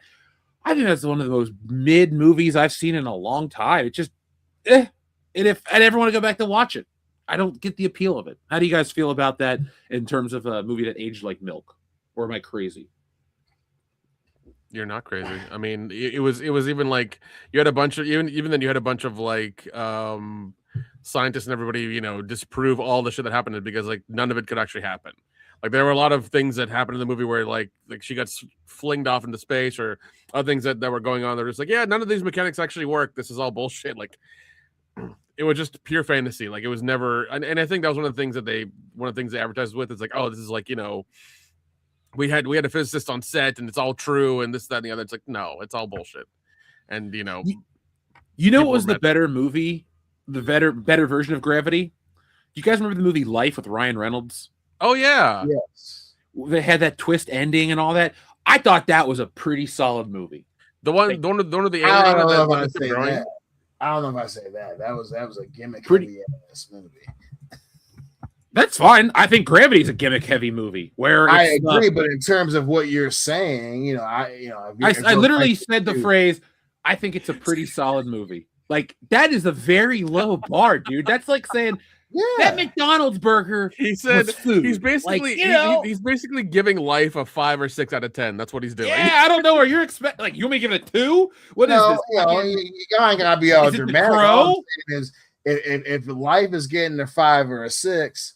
I'm giving what the fuck movie we're talking about? It's Gravity. not, Alien versus Gravity. Gravity ain't that's a little bit better than that shit in general. Hey, it's I only think people think it's better because of the talent associated with it and the fact that Hollywood kept puffing the farts. What is it? In Inarritu, the guy that made that movie? Yeah. That's what it was. Yeah. It's it's not even a unique film. But if you'd like next year, or wait, is it the 10-year anniversary this year? Let's see. Of what? Gravity or Yeah. Life? No, Oh, never mind. Gravity's Gravity's 2013. We're a little yeah. too late for that. Yeah. In 2 years, we'll do the 15th anniversary of Gravity. Maybe We we'll could get just do the 13th anniversary and get it over with. Yeah. This movie's now an adult in some cultures. We don't want to God. talk about it ever again. Jeez. Okay. Yeah, no, I at least Life was interesting. Like Life at least had a, it was way more interesting than fucking Gravity. Yeah, it's not the Cloverfield paradox where they're all in Jesus that Christ. That was horrible. Oh my god. I love how J.J. Abrams gets like Dick Hard and Retard Strong for those movies every like 5 or 6 years, and they'll want to come out and be like, and everybody has to decipher if it's like part of that thing or not. And he's like, I don't know, is it? It might be. And it's like, dude, just fucking tell us. We're tired of this shit. Just tell us. JJ, the jig's up, bro. Yeah, we're tired of this mysterious bullshit. Tell us it is or tell us it isn't. Like just one or the other. Come on now. All right, so I'm gonna give you a few more, and then I want to hear what you guys have to say. So I try to watch this movie every 2 to 3 years, and I just can't. Matrix Reloaded. Matrix is a one-film franchise. That's it. Yeah. I don't care about the Oracle. That is the most exhausting. Like I love the Matrix. I love the Matrix. I understand the issues with Reloaded and Revolutions, but it is not Reloaded is not that bad. Anyone that says so is just being fucking dramatic. Well, Dion, let me get it more dramatic for you. Other movies on my list that I think have aged like milk. I Am Legend, because that movie's not that great. Saw it in theaters. Saw it in theaters to see the Dark Knight preview. That's how excited I was. Bullshit. Yeah. Yikes. I know, right? And then is The Hangover, did it age like milk? Not because it's like offensive, but like It's not age like milk. No, get the fuck out of here. I get it. Part 2 and 3 are terrible films. They never aged. Yeah, no. Part 2 and part 3 are completely unnecessary, stupid derivative movies. Part 1 is timeless. People will say that it ages like milk because they use offensive humor. They say jokes that you can't use anymore, like paging Dr. You Know Who. Those are the people that will complain like, it uses words that we can't say no more. That's how they'll say it does it. But no, unless you want to say that the strip doesn't look the way it did anymore and that you really can't throw a fucking mattress from the roof of Caesar's Palace to land it on one of those statues. Trust me, I know. I've been to Caesar's Palace multiple times. Not that I threw a mattress, but it's a really long fucking distance. But no, it did not age badly. It did not. I watched it a couple weeks ago. It popped up. I'm like, dude, I haven't watched this movie in so long. Now that I live here, I want to see what it looks like from 15 years ago. And so you get a time capsule of the strip from 15 years ago. There wasn't half the fucking guitar in front of the Mirage back then. There is now. The Tropicana was still there. It's not anymore. And there's some other things that are different, but it is what it is. No, Hangover did. Only if you're a weirdo that wants to claim PC culture, then you'll say it aged like milk, but it didn't. The thing about PC culture, it is strictly, shit that was funny at the time. Listen, it's still Hangover is in the same category as Tropic Thunder, for sure. Like, you get it. It's funny. It's a time capsule at the same time. It's still, the comedy holds. It's fucking funny. What do you think about when people say? What do you think about when people say Superbad aged like milk? They're really young. If you think dude, he muted himself. My hands are here. You're muted. I'll say Superbad aged like milk for me, only because when I first saw it, I thought it was really funny. And then I realized how much I fucking hate Jonah Hill and Michael Cera, and so it aged like milk for me. It proves if you think that Superbad aged like milk, you turned 21 in like 2017. Like, you don't, like, you're a fresh adult. Like, you're a fresh adult. I get it. Like, you're, hey man, like, things are like fresh and new. I'm a big deal. I can rent a car. No, like, Superbad, that shit was fucking funny. The fucking period joke and shit, like, yo. It's Merlot, Dion. That's fun. Calm down. It's Merlot, dog. Merlot. What about Songs of the South? Never sat through the entire one. Oh God. I'm sure that's fine. You think it's gotten better with age? Like, is Yeah. it more relevant? What? Into the Songs of the South? I mean, It might be funnier to watch for reasons of people in 1946 were stupid. Yeah. Hey Nick, can you rip us a copy of that so when we're all together we can just watch it in private? Probably can. We I won't do do it love. on the channel. I do love that Disney had a ride from that movie at their park for like fucking decades. Even though they put the movie in the vault and were like, this is never coming out. Yeah. We will let Uncle Remus sing Zippity Doo Dah, and that is it. Yeah, they had a ride at their park for decades. I think they just changed it like 2 or 3 years ago. Yeah, to Tiana's Magical World of Bullshit or Whatever, something. yeah. But it was just hilarious. It's like, yeah, you still have this, but whatever. That's Disney for you. Go figure. God.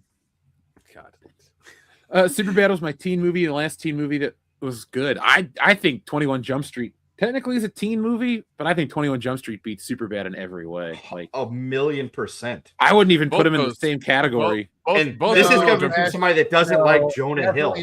Definitely not. Listen, if we're specifically comparing them, Superbad is that shit. That carries some fucking body shots, boy. But 21 Jump Street Yes. is funny and has something to say. I Superbad, agree with Dion. I would rather take shots to the body than have to watch Superbad again. that can be arranged. That whole thing where he fucking, oh, this dude hit me and shit. And those motherfuckers are crazy, sniffing coke and shit.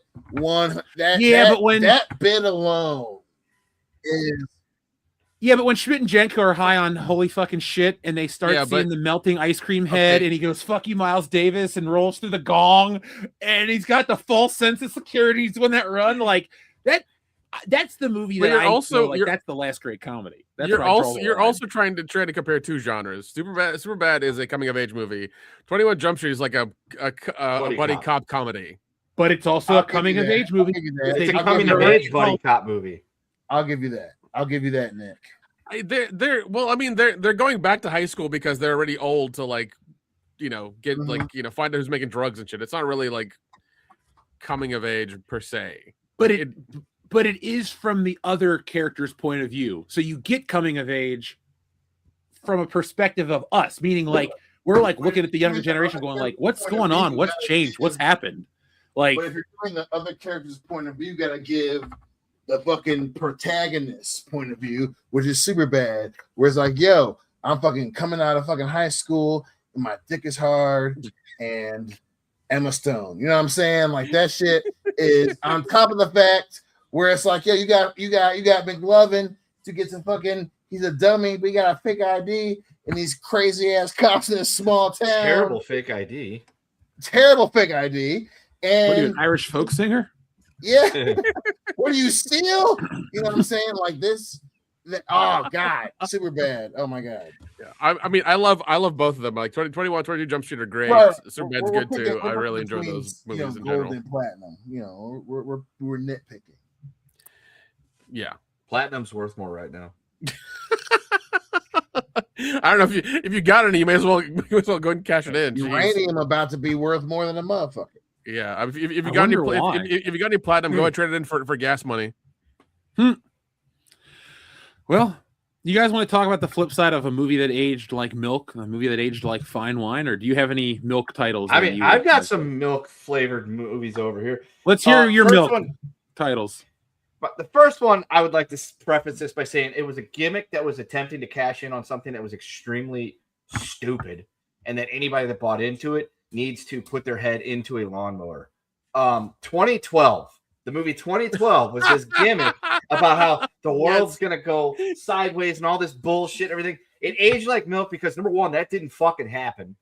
And number two, nobody's going to want to go back and watch that movie because of the fact that nothing fucking happened. Even though if something would have happened, it would have made that movie completely irrelevant because we wouldn't have ways to watch movies. And it was just, we're going to take advantage of this doom and gloom stuff and put out this movie. And we're going to call it 2012, which is stupid because now you've time capsuled your movie to 14 or 15 years ago when people thought that these people that could predict the future predicted the world was going to end, but they couldn't predict the Spanish were going to be there to fucking end their world 400 years ago.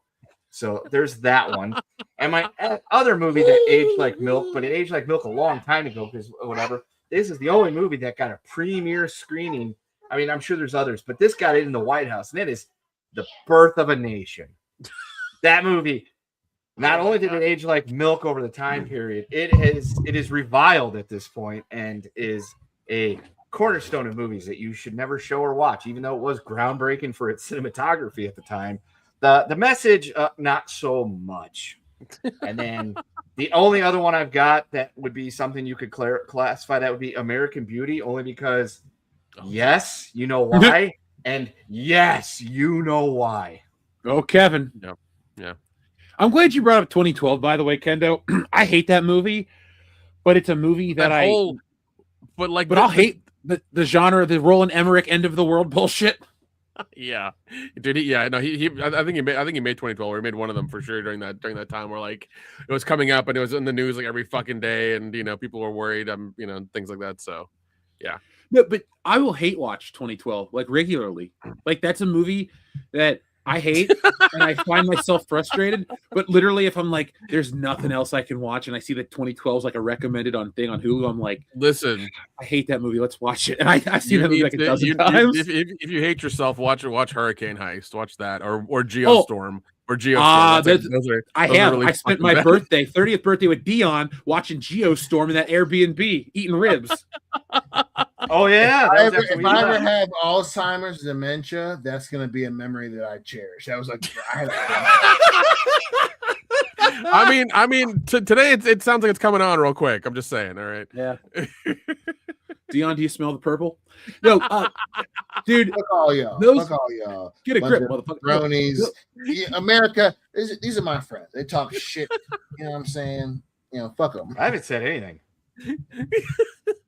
Kendo's all right. Kendo's all right. Those other two motherfuckers. It's because you got your Coos Bros. We got that ebony and ivory connection thing going. Yeah, man.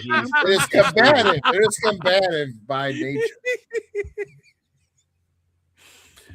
Oh my god. The only one I could think of, or the only one I thought of, is The Blind Side, because apparently that came out a couple of years ago that entire story was bullshit. Yes, and it perpetuated that whole white savior myth. Yep. I refuse to watch that movie because it is a pretty good movie. Speaking of an era of like movies that really were terrible, like 2012, there was an era where they were just doing a bunch of parodies, like for no reason, like the Date movie or the superhero movie, and they were just making parodies because like they thought everybody's banking on scary movies, so they just kept doing them, and they were horrible. They were fucking horrible. Dude, I saw Epic Movie in high school, or maybe it was whatever came out in like 2007. I remember I just got a car and my license. I was like, we're going to go to the big movie theater on the other side of town. We're going to go see whatever's new this weekend. And that was our big movie theater movie. Ugh, it still sucked on a giant stadium screen, Nick. It was not good. I've got one more that is extremely meta for this channel. Yeah. Star Wars The Force Awakens. Now, at the time, people thought this was the greatest movie ever. Oh, my God, it's got all the things. It's got Han and Chewie and C-3PO, and oh, my God, I'm going to cream my jeans. And then we got the next movie, and then we got the next movie. And while we were hip to the fact from the get-go, we were there from Jump Street, no pun intended. 21. Pun totally intended. We were hip to the fact that was the way it is. But everybody else wanted to shit on us and give us grief and this and that and the other thing. And then it started. Then people were starting to say, oh my God, these movies aren't that great. Oh, this was just a remake of the original movie. Oh, these movies kind of suck. These TV shows kind of suck. And then we turned out to be the big winners. And nobody talks about The Force Awakens anymore. And this was one of those movies that made $1 billion fucking dollars or something like that. Force Awakens doesn't get brought up anymore. You know why? Yeah. The rest of this stuff that came after that was hot fucking dog shit. We were right. Boom. To quote a certain Razor Fist, fuck you, we were right. Fuck you, we were right. Oh yeah. I love that. I mean, and now now Disney can't even move like a crate of fucking Luke Skywalker lightsabers, man. They can't do shit anymore. No. Hey, their loss is my gain. I may or may not have picked up Disney Store exclusive Star Wars. Well, another thing you might be seeing there soon are like the smart bricks from Lego, because apparently those aren't selling. Those just hit Target. I filmed those today. Yeah, they just put a big kiosk out. They're not doing anything. Nobody cares about them. Nobody gives a shit. Do me a favor, send me some links about that so I can make a video. I will. Now, guys, before we talk about some fine wine movies, Dion, are you? Do you need some milk, or are you good? I'm good. Oh yeah. All right. Xavier to God says, "Fuck, Mary, kill." Okay, guys, this is a lightning round one, but it's a delicious one at that. Filet mignon, steak, New York strip, or ribeye. Ooh. I'm gonna Ribeye. marry. What are you marrying first, Dion? Since you're the grill master, you go first, sir.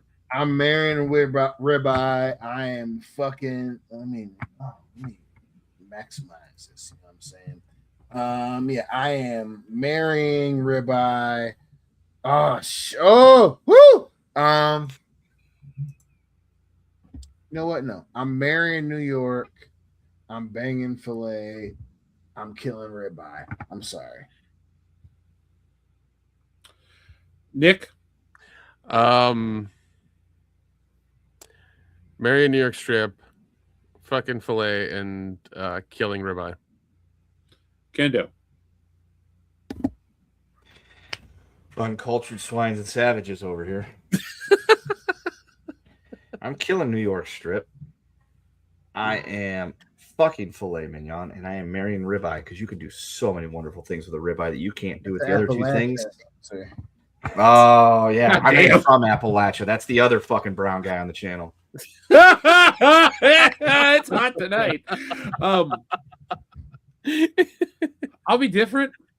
I'll marry filet mignon because I mean they're delicious, man, when they're done right. I don't want to kill anything, but I'll marry or I'll fuck the ribeye, kill the New York strip. But Xavier to God, here's your bonus answer. If I'm ordering a steak, it's a porterhouse. You get the best of both worlds. So, My man. always the porterhouse. TLJ Screwjob says, pop quiz, Jeff, top 3 Spidey artists and why. Go. Oh, I love shit like this. John Romita Sr., because his version of Spider-Man is still on t-shirts to this day. Literally the day he died, I was at a theme park and a kid had his t-shirt on and I went, yep, that lives on forever. So he's number 1. Number 2, if we're doing importance or popularity and shit, it's different. But I'll put Steve Ditko because he created it. And then I don't like it, but Todd McFarlane because people love those big eyes and pay astronomical amounts of money for action figures based on his Spider-Man. So that feeling is stronger than a good-looking Spider-Man because I don't like Todd's work, but that's just me. So there you go, TLJ Screwjob. Pop quiz. Boom. Also, we had missed a couple. Sorry, folks. Xavier God says, if Tom wasn't in the MCU, would his Spider-Man be successful? No, MCU. Well, it'd be weird. Xavier to God, the problem is his Spider-Man is so tied to Iron Man, who is the MCU. I think you would have had a hit movie, but you wouldn't have had people get weird for the MCU. Like they don't get weird for other Marvel movies that are a non-MCU. Like they don't get weird for Venom, but they get weird for the MCU. And because Spider-Man was a part of it, it benefited. So no. It wouldn't have been as successful, but it would have still been successful. Word of the day comes from Shrubbles08. Thank you for all the love, Shrubbles08. If word of the day hasn't been picked, it is web. Debbie gets webbed. Spider-Man webs too quick. Hot tub web machine, a fistful of web, giggity, and Dion Green in deep web. Dion, have you ever been deep in a girl named Webb? Morgan Webb? I have. Deep in something else today. She was from Ohio. Girls from Ohio or from Ohio, bro. That's all I can say. From Ohio. The Cincinnati ones are a very special blend, but I love them. They put with a lot. They really do, but they also are pretty cool when they know they got a good. Anyway, we're not getting into that. Let's talk about some web titles like Web Busters by Axel Braun. Oh God. We can have a review it on this channel. Boss Web. Always a Web winner. Braun. Always a Web. fucking winner. Yeah. Webs on a plane. Webtastic 4. Web Dynamite. Good web hunting. What webs may come? Webs of the Field. Field of Web. I'm gonna web you, sucker. Web To Web Foo, thanks for everything, Julie Newmar. The web is not enough. But it is such a perfect place to start, Kendo. In the web of madness, stop or my web will shoot. Fear and webbing in Las Vegas. Sly C, tag us in your cosplay. I want to see your costume, dude. I love Spider-Man cosplay. It's the only character I will take pictures with if the costume's awesome. Or R2-D2, because that's usually robotic and really cool. Kung Pao, Web the Fist, Web the Bear Cave, or Web of the Cave Bear. That makes more sense that way. All right. So are we webbed up? We ready to talk about some movies that wine or have aged like wine? Excuse me, I sound like Dion now. Movies that wine. Yes, folks. We're talking about movies that wine and no diggity. No doubt, baby. I don't like the way you work anything, Kent. No, we're not getting into that. So Dion's at the crossroads. So you won't be lonely. So I got a movie that you're all going to agree has aged like wine, and I don't think anyone on this channel would ever disagree. But it's a movie that really wasn't a big hit, but everybody seems to love it. It's Constantine. Do you agree that it's aged like wine? It just keeps getting better when you watch it. No, I've watched that movie at least 20 times since it's come out, and I love it. It's still so good. And I actually bought all the comics of that character once I learned what it was, and I was reading them online, and I fell in love with the character. So I bought the majority of those comics, and I have them in a long box somewhere. Good old Hellblazer. Yeah. Mm-hmm. Yeah. Interesting character. He came up in his first appearance was Swamp Thing 83 or 43 or something like that. I forget. It's better than me, sir. I'm impressed. Yeah. I do like Swamp Thing comics. Yeah. I remember watching the show as a kid, and dude, it's a wild show. You should get that toy line. It's pretty cheap to collect. You can get the whole thing and just have it. Weird side comment real quick, folks. I think the best way to read horror comics is the original print stuff because the paper's pulpy and kind of dark looking, so the artwork looks even grimier. So if you can pick up some Swamp Thing books or even Man Thing or Tomb of Dracula, get the original stuff because the paper just adds to the feel. It's a weird thing, but check it out. Also, the colors are accurate.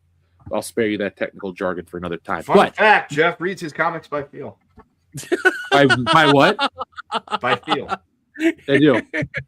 Yeah, just like the blind. It's weird. Just like the blind.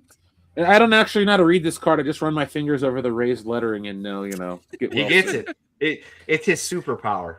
It's his super. Yeah, with great feel comes great responsibility. No, a movie that's also aged like wine, The Mummy with Brendan Fraser. Oh yes, yeah, 100%.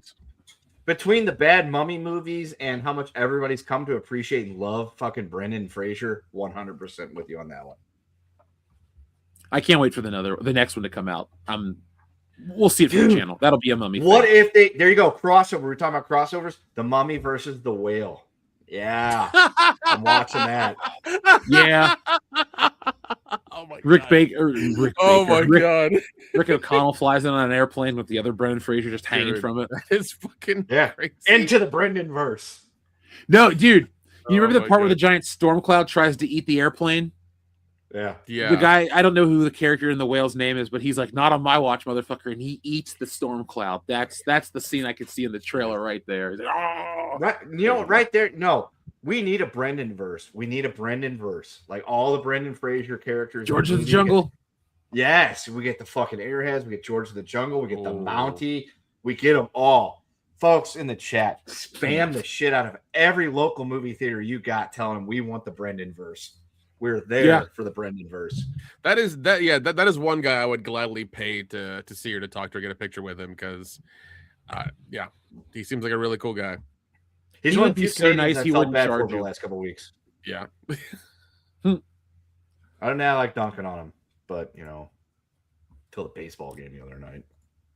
So I think Dion has died. His internet connection dropped, and then he dropped. So I think I got tired of our shit. Or it just really hit him. Yeah. That's also true. Dude, he was gone before the show.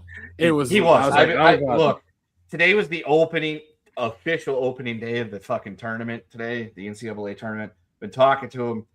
He had gone bye-bye long before this show, Jeff. Oh, I know. Because I've known the him longer Michigan than you State guys. game. Yeah, I know. The Michigan State game started like 6 hours ago. So I guarantee It was he a already maker home by mark then. and a Bills two-hearted. Oh, And then another 100%. maker's mark. And then another maker's mark and another bill. Dude, I partied with Dion. I've drank with Dion more than anybody but his wife and sister. So I know what's up. Tomorrow I got an NCAA party to go to at a law firm, so that'll be fun. They always have. That's awesome. The best I food. will be up and at 9:00 in the morning watching Texas Tech win a game they should win, even though their leading scorer is out. We will lose the next round, but guns up. Mhm.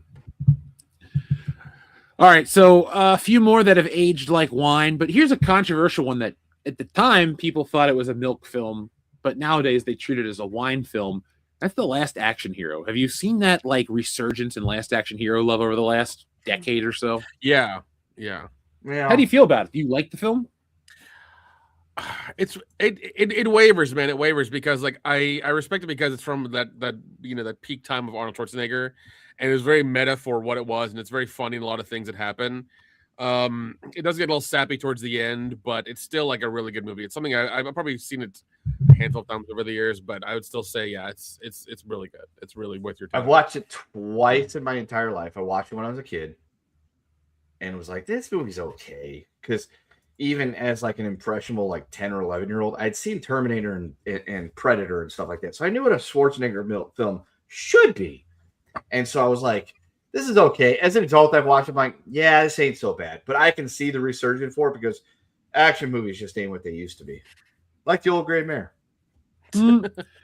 Hey, Dion, we're talking about a movie that aged like wine, Last Action Hero. Think it's a classic or, overrated?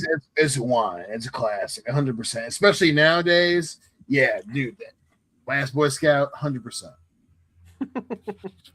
Yeah, it's The Last Boy Scout.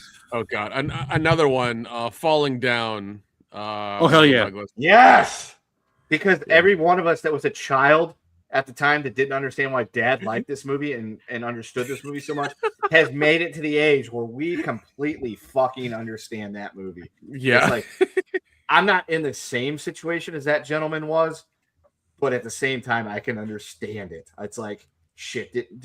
The other day, going through the Walmart, grabbing a couple things. I'm going to grab a candy bar for the ride home. They're out of fucking caramellos. God, dude. All right. Let's go for the next one. Let's go for Butterfinger. A Butterfinger bar. Not the king size, which it's just a bigger. We're not. A regular Butterfinger bar costs like $2. And I'm sitting there going, this son of a bitchin' thing cost me 59 cents 30 years ago. Why can't we bring back 1996 prices? And then it's like, I've already made the connection between that movie between now and then multiple times, but that was really my falling down moment. If I would have had a briefcase and a gun I took from some fucking criminals, I may have shot a hole in the Walmart at that point and said, why isn't this thing fucking 59 cents? So yeah, falling down. I get falling down. I 100% get falling down. And if things break down between me and the Islander upstairs, I will definitely 100% get falling down. Defense. Is it Joel Schumacher's best movie? It's a tough one. Tough one, yeah. It's definitely not Batman and Robin. You're right. It's better. He was just a producer on Top Gun, though, right? Schumacher? I don't think he was involved in it at all. That was Bruckheimer and Simpson. Yeah. Beverly Hills Cop guys. You're right. For some reason, I thought Schumacher was involved. No, he was busy making like St. Elmo's Fire and shit. The best Schumacher's work was the F1 driver, then the guy that found out with the Comet, and then Falling Down. There you go. In that order. Fair. I'm a Lost Boys fan, but whatever. I think his best is 8mm. With Nicolas Cage? It's a good movie. I'm going to speak for Dion right here and say, once you two get married and have a child, then Falling Down will make it to the top of your list because you'll get it at that point. I mean, I get it now. Because you were like, I love her, but when this bitch leaves me and takes my kid, and I just want to get them a fucking birthday present, I will understand that movie. I will shoot up a fucking whammy burger. Even if they're still serving breakfast and you get exactly what you want? Not. Yeah, I'm here for breakfast. Fucking Jeff. 11:30. Yeah. Yeah. I still want a fucking McMuffin or whatever the hell he ordered at that time. It's 11:30. It's brunch. Okay, it's not lunch yet. Does that clock say noon? No, it doesn't, Jeff. They get it. Now I just want breakfast. Dion and I get it. You two don't get it. Dion and I get it. Damn right. Hey, Nick, I feel like we both get it, but all right. Yeah, You know, know, we get it. married. We get it. We get it. They just don't get it. No. They just think that they're better than us. That's why. That's all. Yeah, we're freer than them, though. That's all. Yeah, but you know what? That freedom comes at a price. No, it doesn't. No, it doesn't. No, it really doesn't. You have all the costs. Free. Hey, Nick. Free. Hey, Nick, you want to just like go? Because folks like let's me go to and Kendra. Wisconsin for some reason. Let's just go, man. Let's fucking go. What fucking the go. fuck would you want to go to Wisconsin? It's the point that I can go do whatever the fuck I want right now. Yeah, that's true. And here's do whatever the fuck I want to do do right now too, but I don't because I can. Kendo, last month I went to Waikiki, Hawaii, and I went to New York. Don't care. All right. Don't care. Because I could. Oh yeah. You're and selling nobody that can tell to me anything. Oh my God. I got to go to New York last month. Oh boy, Nick, tell me about it. How was it? I don't fucking care. It was shit. It was entirely shit. The wife is even mentioned going to New York, and I'm like, you're going on your own. The point is that I went because I could. I didn't have anybody holding me back. I love how you guys are lecturing me. You're senior, by the way, about the things you could do as an adult that I got to do whenever I wanted to as an adult as well. I just eventually chose to settle down. And it worked out. Did you really choose? You know what? Dion and I understand falling down, and you two don't. Oh yeah. Did you really choose? Yeah. I don't think we're gonna go into that topic on the air. I got progeny. It works. The kid's Everything awesome. works. The other day, he confused C-3PO with RoboCop. It was wholesome. That is awesome. So I wait, love it. I mean, those one notes? can speak every language, and one got his hand shot off with a shotgun. You know. Number one, Nick, you're making fun of a 3-year-old. Really way to punch down here. And number two, Jeff, to give you the context, sat down. The race wasn't on yet. Star Wars was on. I'm like, I'm going to watch Star Wars. And it was still early in the movie where Luke first meets Ben Kenobi, who's in hiding. And C-3PO was there, and the kid was like, Daddy, it's RoboCop. And I'm like, that's not RoboCop. It's C-3PO. That's awesome. And R2-D2. He's like, Daddy, it's RoboCop. I'm like, that's R2-D2. And he's like, Daddy, where's RoboCop? I'm like, he's in Detroit, son. Yeah, this is Tatooine. I'm not showing you, dude. The best is we were clicking through something the other day. We were watching like a couple nights ago, and RoboCop was something you could stream and watch. He's like, Daddy, RoboCop, let's watch RoboCop. I'm like, no, you cannot watch RoboCop. Do it. Yet. Do it. No, Hey Dion, no. as a father, what it- age is the right age to watch RoboCop with your kid? It's fucking 8. No, is it the streaming or the TV edit? TV edit, he could watch it at like 4 or 5 and get it. I agree. The not TV edit, the original, that's a little different story. His death is still oddly unsettling. Like I've watched a lot of messed horror movies. At That least, RoboCop death is at just least too on much. TV, like 12. Yeah. Yeah. I saw that shit way too early. Right. That's not The Dude, bad. reason why between- kids up to that shit is because he and I saw his shit. We were way too young. Exactly. Yes. We I all saw did. RoboCop. We all We all did. did. We- We Saw all did. RoboCop when I was That 5. shit fucked us up. His fucking head. Yeah. And we were like, oh, fuck. We were like, Between Murphy's being death a and between hero gets you fucked up. yeah, between Murphy's death and what happens when the fucking droid goes crazy and just fucking ventilates that dude like a piece of Swiss cheese, it's like, yeah, that's 12 years old. You gotta wait on that one. But the TV edit, yeah, 5 years old because you don't get any of that shit, and you know it's just something happened to Murphy and they turned him into RoboCop. Fine. Yeah, he fell down some stairs. That's what she fell told him. down some stairs. But see, that's what you're missing, guys. You don't have a 3-year-old that knows who RoboCop is. Yeah, but Yeah, nobody wakes right. me up in the middle of the night or in the morning. He doesn't wake us up in the middle of the night. He sleeps all night. Okay, good. Notice I didn't say anything about the morning, Jeff. Yeah. No, I'm Yeah, like usually on up Christmas, before I him. just get up whenever I want.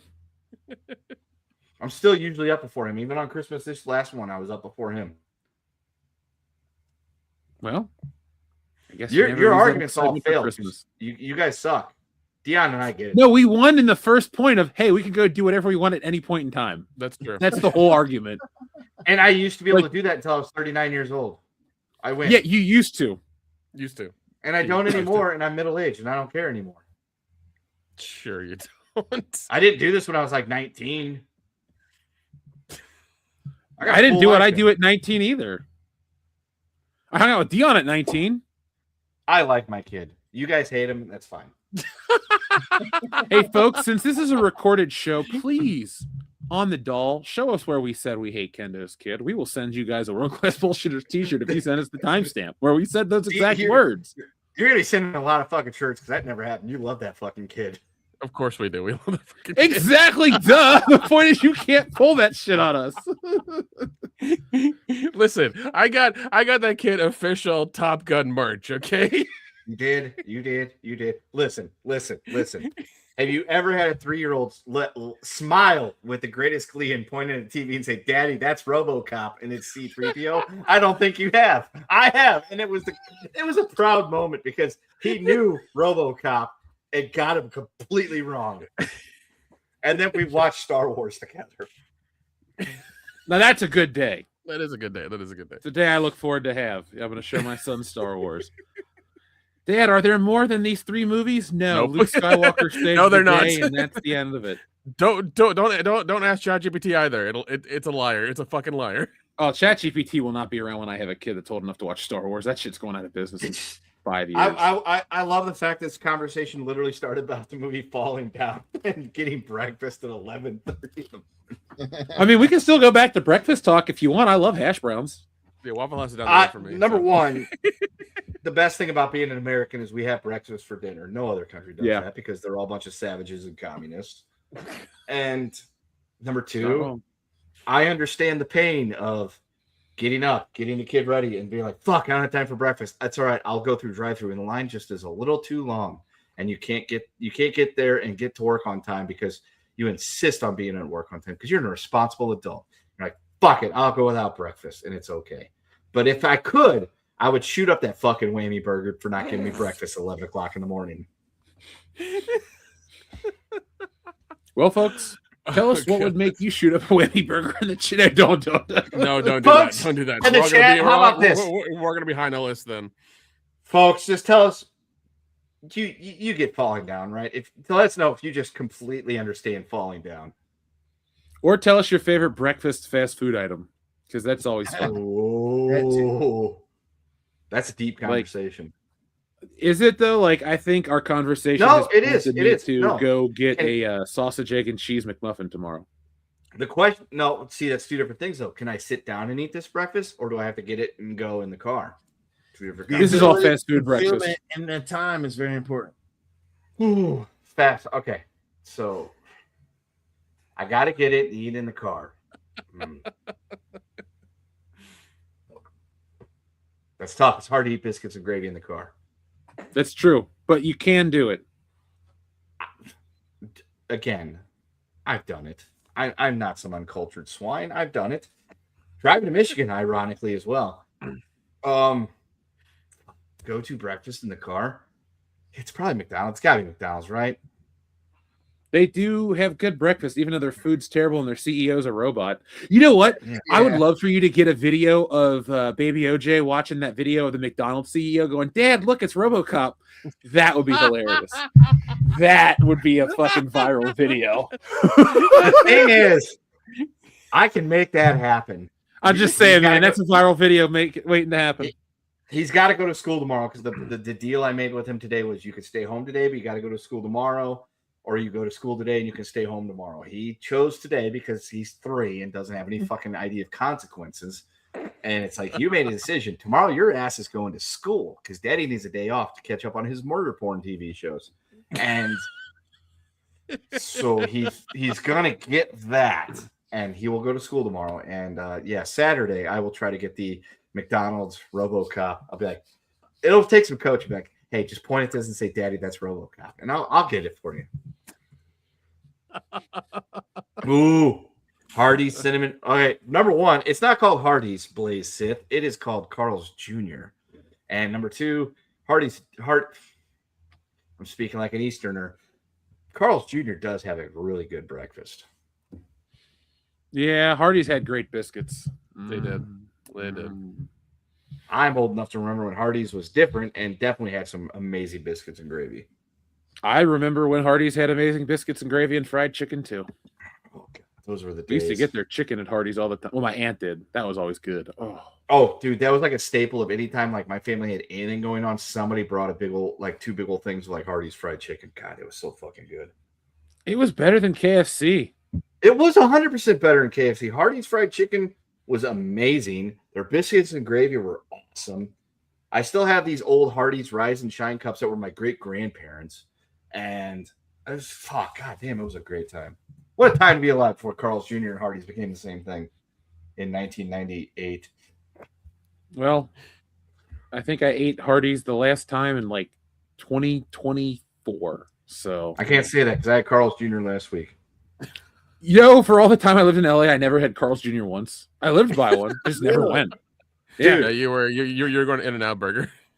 Yeah. Dude, when I moved to New Mexico, we went to Farmington and they had a Carl's Jr. I'm like, I'm going in. Well, Gallup had one too. I'm like, I'm going in because I have a funny thing. I took a picture of it and posted on Facebook. It's like, first time having this place. I hope it's awesome. And like the number of people from back home, they're like, it's just a fucking Hardee's, that didn't understand the joke. I was so disappointed in all of them. Well, like, yeah, no. I'm not surprised with what you've told me about where you were from. Yeah, most of those people are pretty stupid. Folks in the chat, tell us what your favorite Carl's Jr. or Hardee's item is. The Frisco melt is terrible. That's not very good. Let's see. Jack in the Box is Eric T for his breakfast. Oh man, Jack in the Box is good. I like Jack in the Box. We don't have one of those by me, so that's like 40 miles away.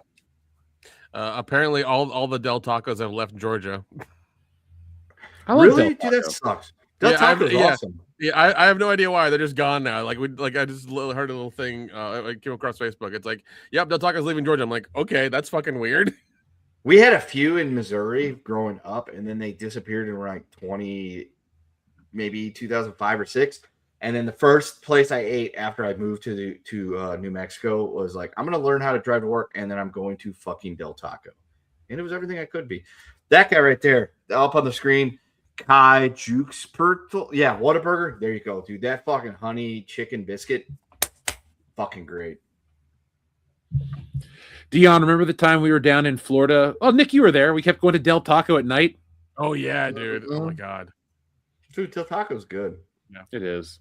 We need to get sponsored by a fast food chain and just talk about fast food as a podcast. It's like, here we go. We're going to talk about who has the shittiest chicken nugget and why is it McDonald's? I live with that. Wendy's is better. Yes, I'll give you that. No, I'm not going to get into it. No. Burger Kings are terrible.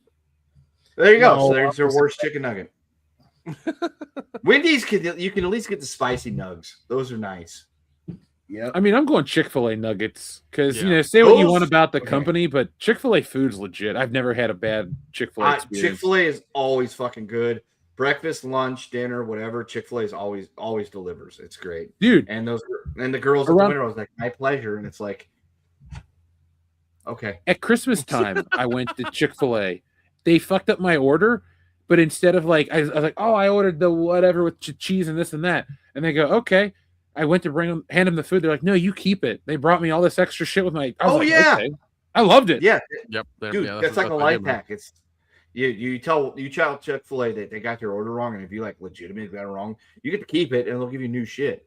It's awesome. Fucking love Chick-fil-A. Yeah. Shout out to the one in Flagstaff. You guys are doing a good job. Great job, by the way.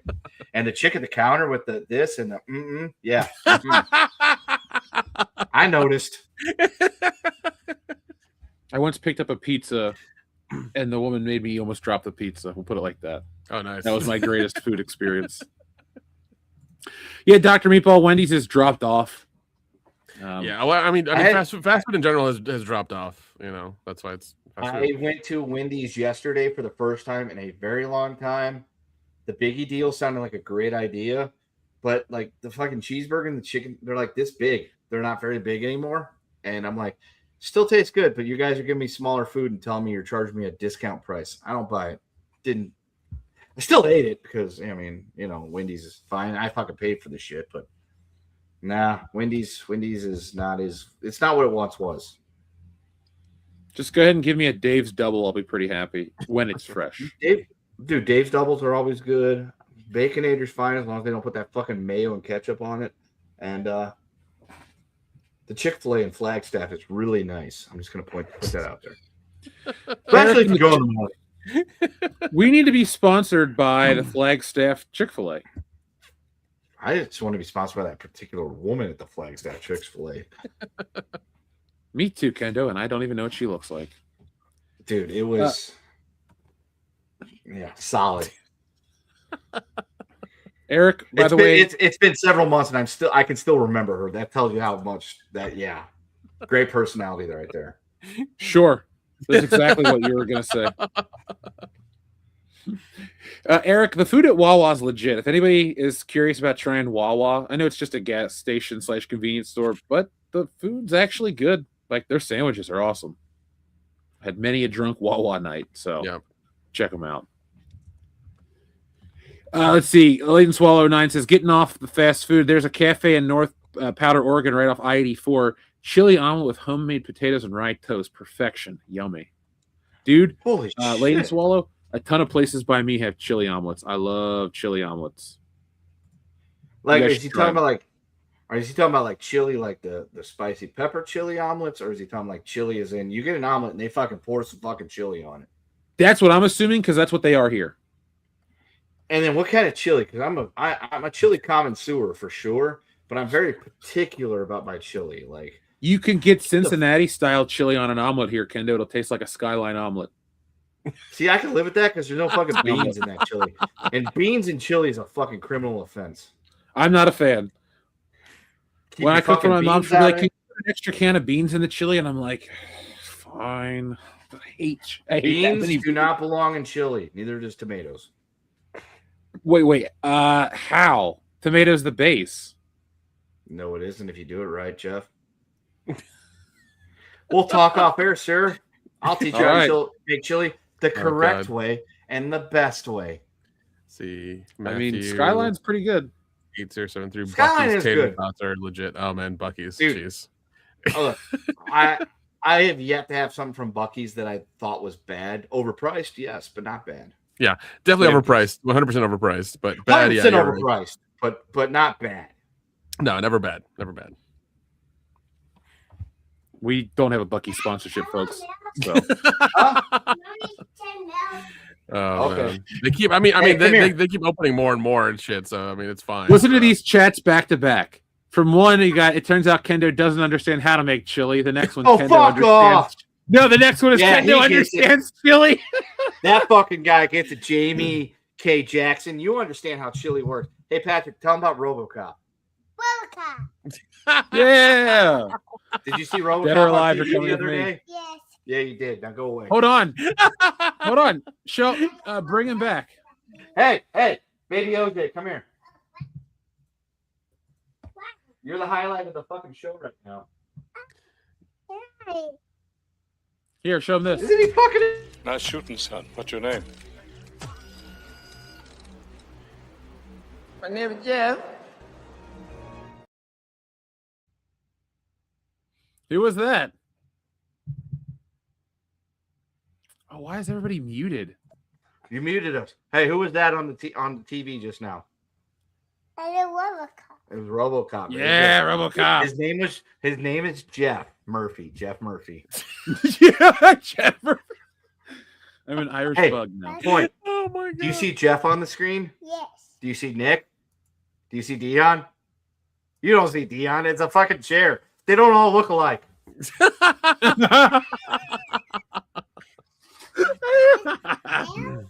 It's just a chair. Jeff will pull it up. Look. Where? Right there. That's a chair. Do you see that? It's a chair. Oh, that's a stair. And that's Muhammad Ali. It's a hardy. Yeah. And that's the poster for Return of the Jedi. We started watching that the other day, but we didn't get through it. Yeah. Now tell the people about Bucky's. That's Bucky. That's not Bucky's. Where? Where's Bucky go? Bucky's is in Texas. Bucky is in Texas. Yeah, it's in Texas. What else is in Texas? Touchdown. Yeah, touchdown for Texas Tech, right? Yeah. Yeah, you get it. Show your guns up.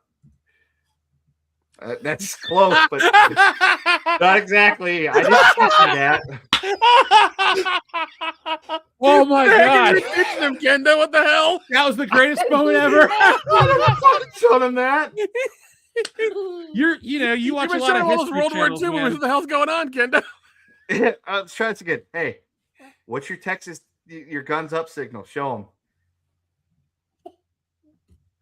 them. No. Okay, never mind. Okay, Dion seems to have died, but I'll get your milk. Just a second.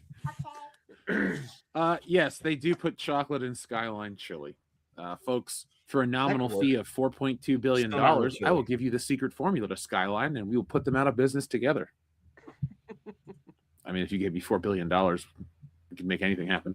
But yeah, Dion did melt. He became the chair. You know, they say you are what you eat. Well, Dion ate the chair, so now he is the chair. You know, Nick, next week I'll have the Yoko Ono button ready. I found a wonderful Yoko Ono sings the greatest hits just for Dion. So, Oh my god. Jeez, that useless woman. so are you going to go see Project Hail Mary this weekend? I am. I actually, I actually got the popcorn bucket, the red helmet. I got the popcorn bucket last week when I was there.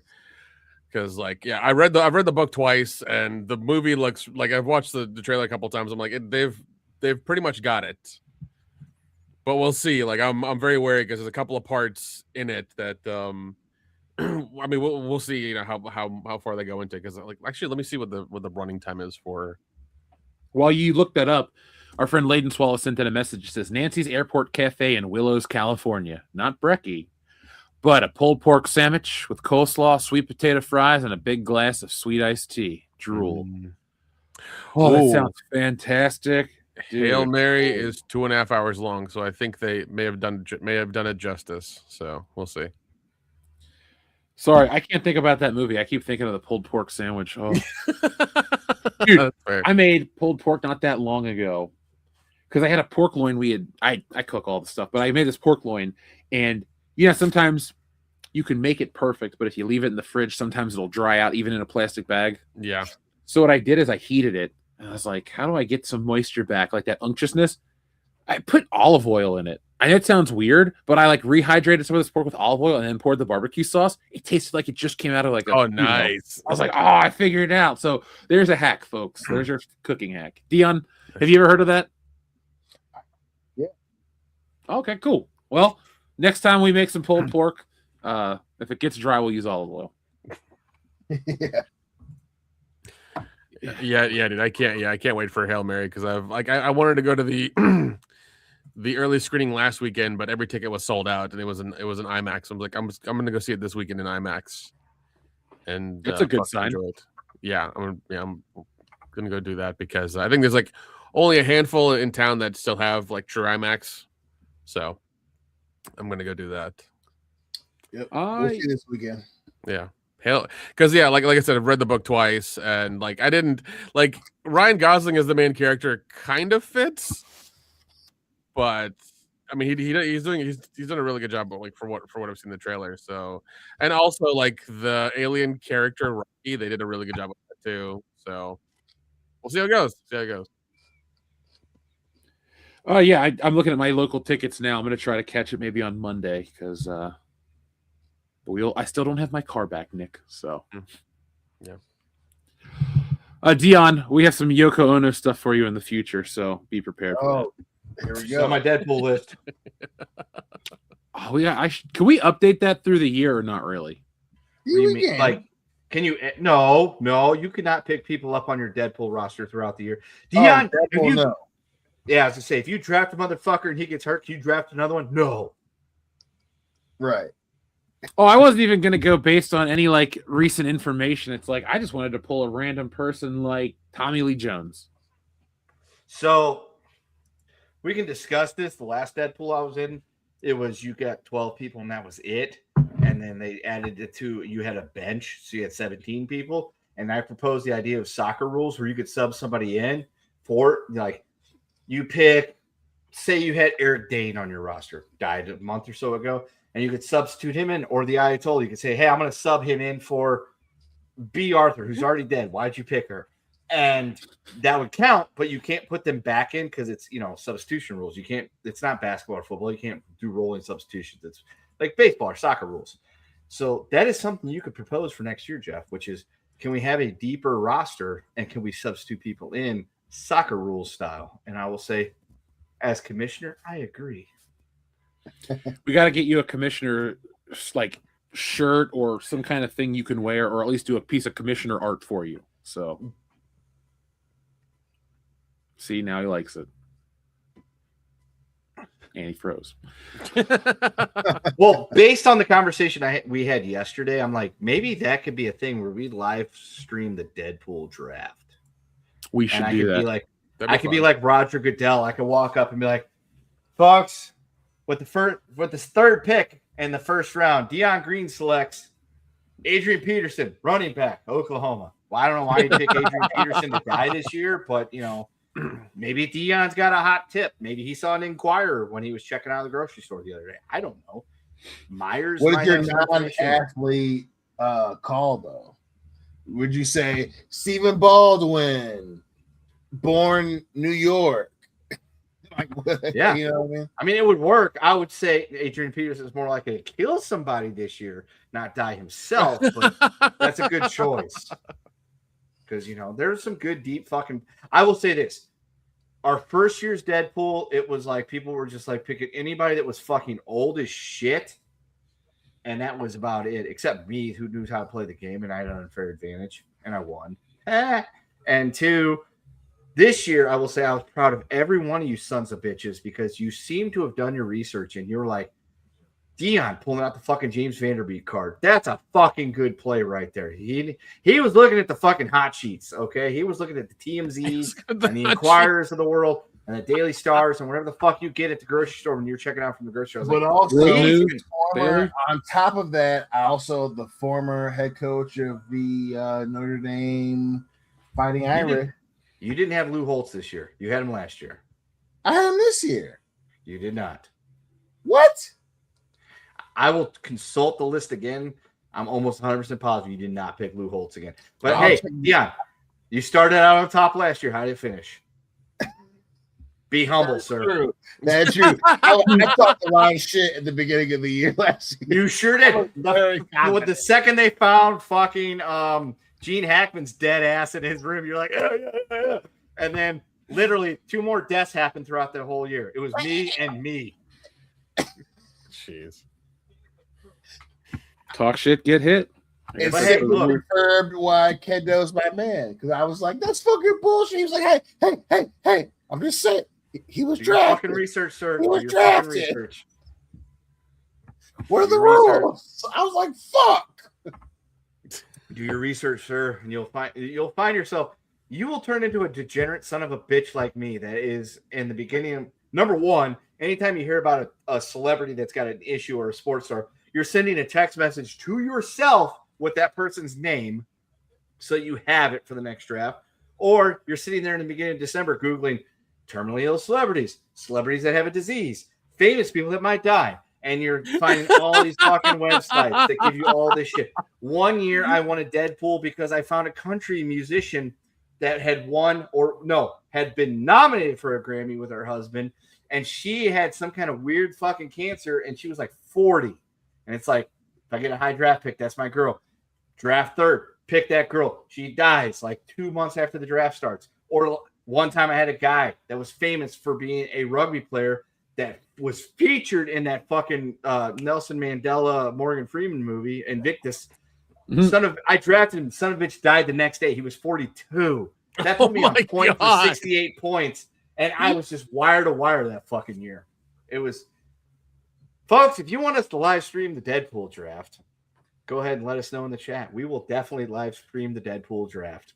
Let me give the audience a little context. Folks, we've been working on giving you guys all kinds of new stuff, and the guys and I sat down yesterday and had a call, and the Oscar Lampoon party was such a success, we wanted to come up with more events. So we're not going to tell you much, but the year will start next year with the Deadpool draft. We'll treat it like an event. So join us next January 2027 for the first World Class Bullshitters Deadpool draft.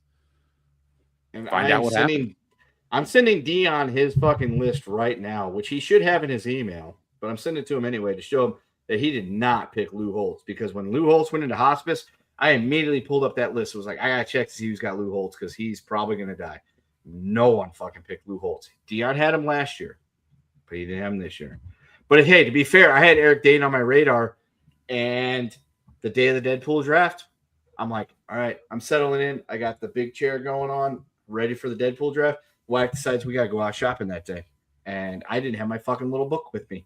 So my little black book with all the secrets and all the information that had Eric Dane's name written down on it, I did not have that with me. And that's why I did not pick him this year. And I did get Yoko Ono because I was like, fuck, I don't know what to pick. Yoko Ono. Like, that's one we're all counting down for. We just won't say it publicly. No, I will say publicly, fuck her. That's her best one, right? Aside from that, she's a commie bitch. Yeah, I just don't know anything about her besides she can't sing, and Chuck Berry thinks she's crazy. Or Six thought she Semper was crazy. Communista. Matt, if you don't need to watch the Oscars to find out who wins. You should just watch us because we drink, we make fun of Hollywood. Message Nick because apparently he knows who's going to win ahead of time because he's polyamorous. Yeah. Hey, if polyamory makes you like Nostradamus, I'll get a couple different ladies then. Fuck that, man. I want to know like what's the lotto number. That was fucking hilarious. Dude, next year I guarantee you're going to be just as good. Like, folks, Nick is going to replace. Look, if Nick is this good next year, he will become Mr. Cleo's sidekick. Or we can burn him at the stake for being a witch. Yeah, I'll become one of those two things. I'll become Mr. Cleo's sidechick, Haji. That's what I'll do. All right. Hey, I didn't say if you want to be Haji. I know you didn't, but you were thinking it. Goddammit. No, not that time. But I am now. Is Mr. Cleo shorter than Haji, or is like? Because I was thinking like Haji should be a giant. Like, sure. No, Haji's that little kid. Yeah, but I'm kind of thinking like Haji would look like the Great Khali. Dude, I'm basing it off of really every Asian I've encountered over the last 5 years has all been okay? Like, they're not very big people. They're not very big people. That's why I say I want to go to Japan and walk around with my head above everybody else because I just would be like me. That's what I love about every time the wife has friends over and all these people flood my house like it's fucking Saigon, and I'm just like walking around. Yeah, exactly. I'm like, even the dudes, I'm like almost a foot taller than. I'm like, I feel awesome in this situation right now, and I can destroy every one of these people. I hope to be in your home when one of those events happens, so I could be a foot and a half taller than those people and make them really uncomfortable. I can arrange that. Good. They could use a good scare. Exactly. You could be the Wookiee. Thank you for getting that. So, guys, let's do some lightning round, and then let's get out of here because it's been a good time tonight. So, let's see. Layton Swallow also says Cowboy Cafe in Lyman, Wyoming, Barnyard Special. Fresh biscuit, bacon, ham, sausage patties, hash browns, all swimming in white gravy. Try eating all that and not nap. Jesus Christ. Oh. If you three are ever, and you won't be, ever in the area of St. Louis, and you won't be because I'm never in the area of St. Louis. My uncle has a place, and I'll tell you about it off air. Breakfast there. It tastes great, and you feel like you're going to have a heart attack afterwards. It is amazing. I'll tell you all about it. Yeah, give me a name. I'll get Phil to drive us out there. There you go. Dude, He'll do it. He'll do it. You know what we'll do? As soon as we go off there, remind me, and we'll make it a channel event, and I'll even fucking go fly there. That's awesome. We should get him to be like, make it a thing where it's like a grand opening. Where we just like rechristen the restaurant that's already successful. The best part is it's a fucking tiny ass small town that we could pull that off. Seriously, I would be. Don't forget this. I want us to do that. And it's their newest location because of something that happened a couple years ago. Again, we could pull that fucking off. Just as soon as that red live thing turns gray, I will tell you the story, and you'll be like, "Oh shit, we gotta do this." Nick, make sure when we do this, we turn this into like an episode of like a documentary, like a Gordon Ramsay's Kitchen Nightmares thing. Like we need quality. I'll get a crew together. My cousins, who I could text right now, make the fucking food, but they're asleep. But that's not the point. Oh, yeah, because I got to be up in 2 hours to go into work. See, it's only 10 there. No, it's like 5 hours. Let's continue. All right, speed round. Kendo, you're going first. I'm going first. All right, lightning round for 3/19/26. What's a movie you'll defend no matter what? Top Gun. What's the worst movie you ever paid to see in theaters? Hitchhiker's Guide to the Galaxy. What's a movie you loved as a kid but it doesn't hold up as an adult? Oh shit! I love Platoon as a kid and it still holds up as an adult. Fuck. I have no idea. Pass. What's a movie that you can watch anytime it's on? Top Gun. What's a movie you've almost walked out of? Hitchhiker's Guide to the Galaxy. Actor you're tired of seeing everywhere. Oh fuck, Mark Ruffalo. Yeah, huh? Actor that'll guarantee you'll watch it. Tom Cruise. Actor that'll guarantee you won't watch it. Seth Rogen. Yeah. What's one movie you wish you could watch again for the first time? Top Gun in theaters. Anyway, You guys don't people don't realize the fucking boner I have for that movie. it's your Back to the Future. I get it. It man. is. I fucking love that movie. And I can tell you a fucking great story off air about that movie. Like specifically the song. Well, tell us about that as you tell us about the delicious biscuits and gravy, your family restaurant. It's more than biscuits and gravy. But yes. Well, they'll make you a man. Dion, you're up next. What's a movie you'll defend no matter what? No matter what. Spawn. What's the worst movie you've ever paid to see in theaters? Indiana Jones 4. Good call. What's a movie you loved as a kid that doesn't hold up as an adult? Star Kid. I hated that as a kid. What's a movie that you can watch anytime it's on? You have questionable taste. Beverly Hills Cop. What's a movie you walked out of or almost walked out of?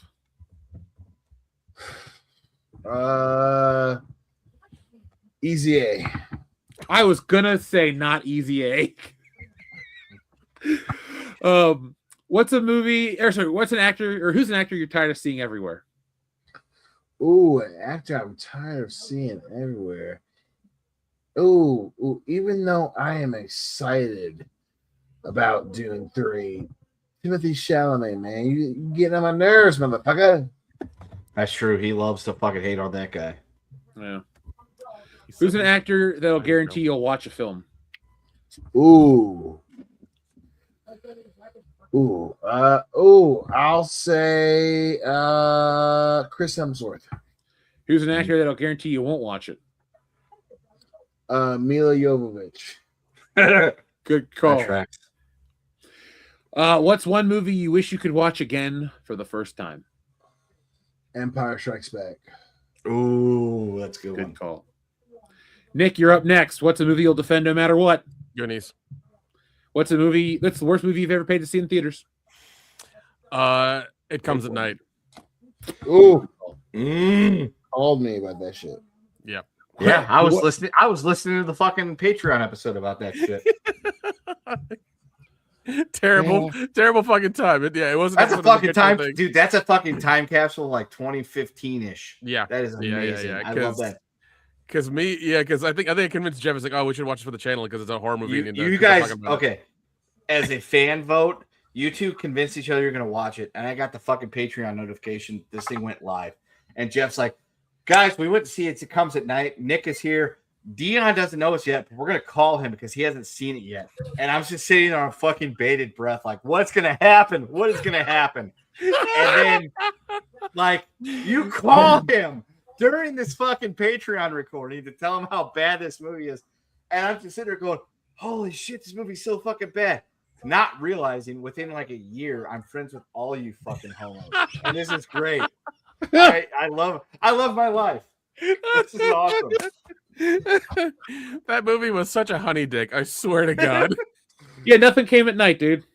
Yeah. No. The And chicks never Yeah. came. yeah, I was sitting there on fucking bated breath going, holy shit, what's going to happen? I can't wait for Nick and Jeff. Oh, they're calling Dion? Oh, this is even great. Because folks in the chat, I marked out for the first time I got to talk to Dion Green directly. Me too. We'll see. Now that you know him, he's not that great. You know, it's fine. It's okay. No, it's fine. It's like, dude, he's like the black version of me. This is great. That's true. Oh my god. I mistake you too Yeah. if the lights aren't bright enough in the room. Yeah, my dude. God. If they remade twins with a white guy and a black guy, it's like, no, that's just a Dion and Kendo story. We should just make it.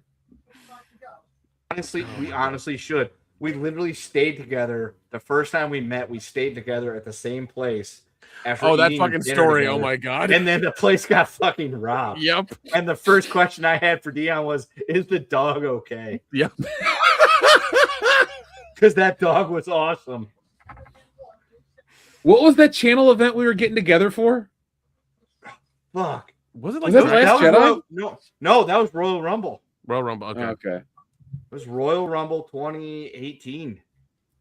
God, just think back then we had the time. It was like, hey, Kendo, come to town for the Last Jedi. Sure, no problem. Hey, come back for Yeah. the Rumble. Okay. Hey, let's go to Yeah. WrestleMania. Okay. Yeah.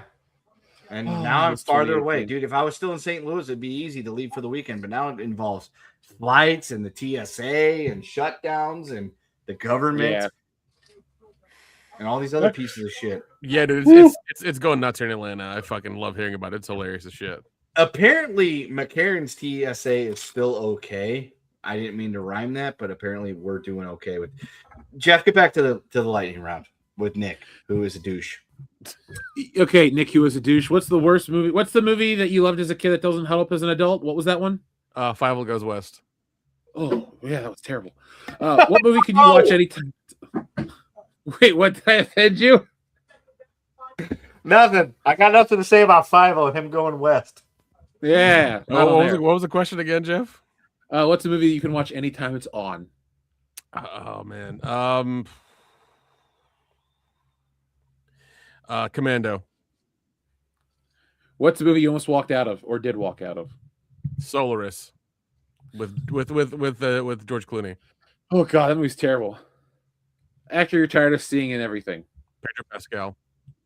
Actor that's guaranteed to make you watch a film.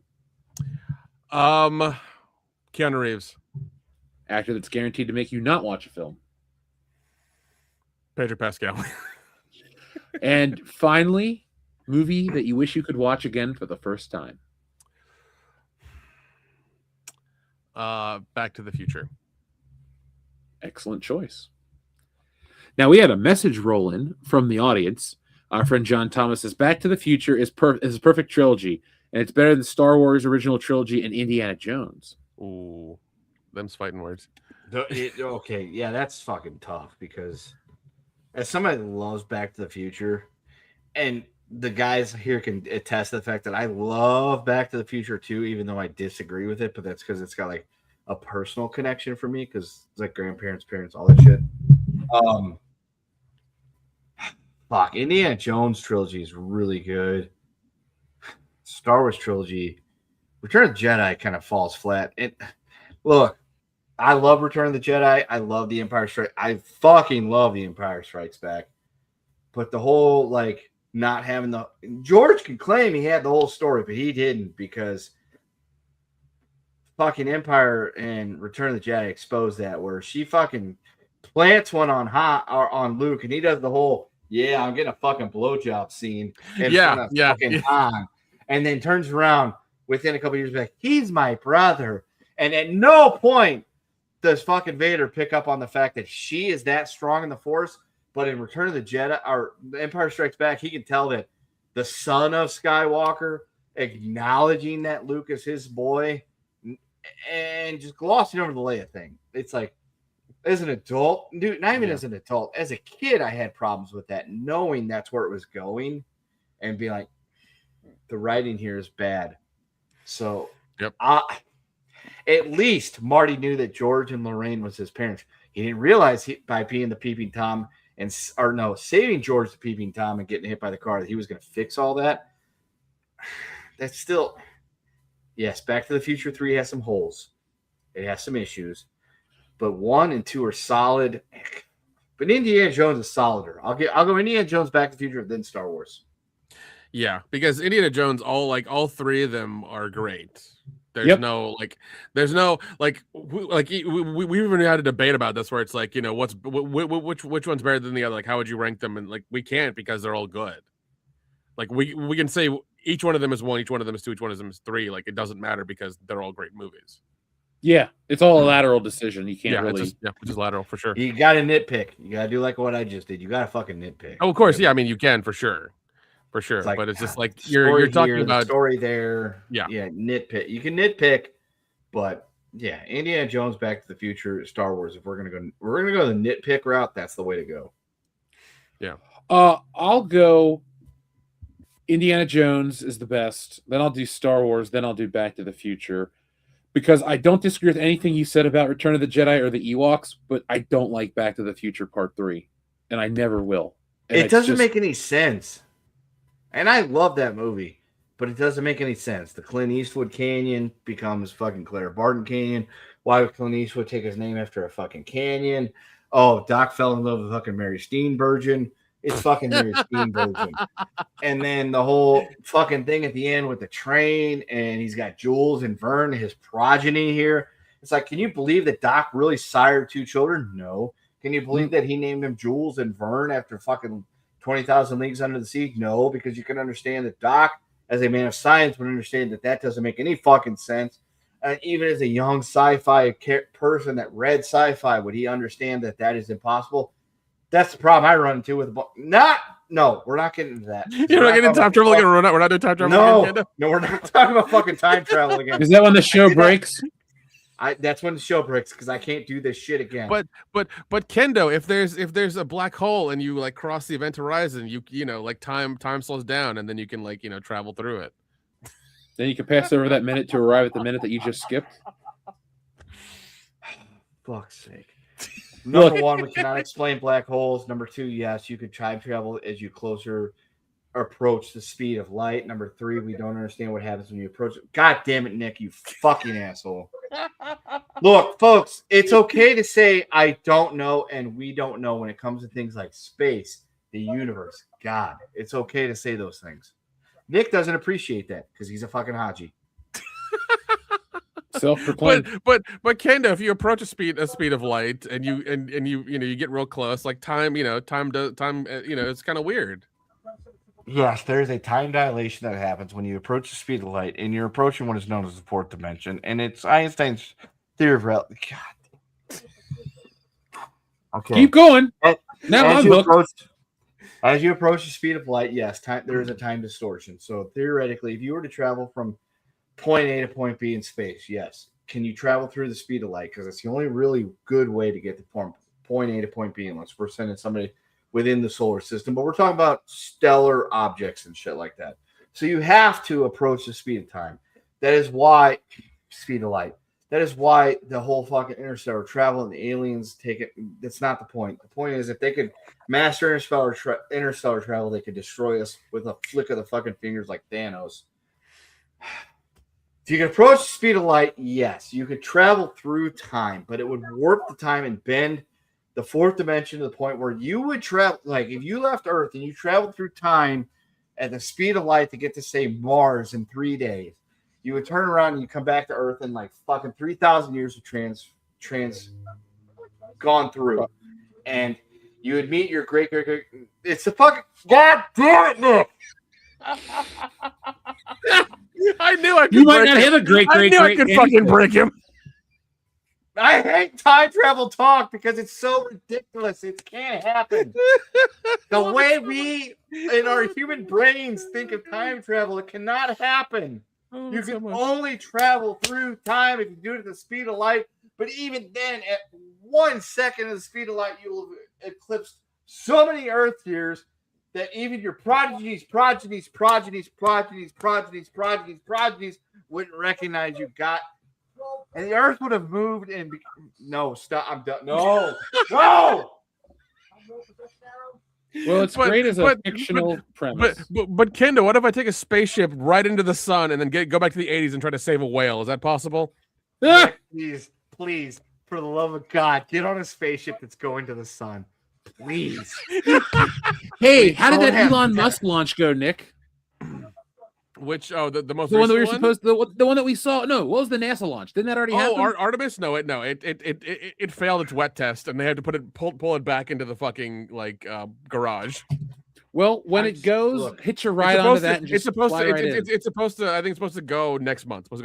Nick, you're a friend of mine. I talk to you every day. I have love for you. I really, really, really, really do. I know. But if you're stupid enough to think that we can fly a rocket towards the sun, please do. Because by the time, with our technology, by the time you hit Venus, you'll burn up and die. I know.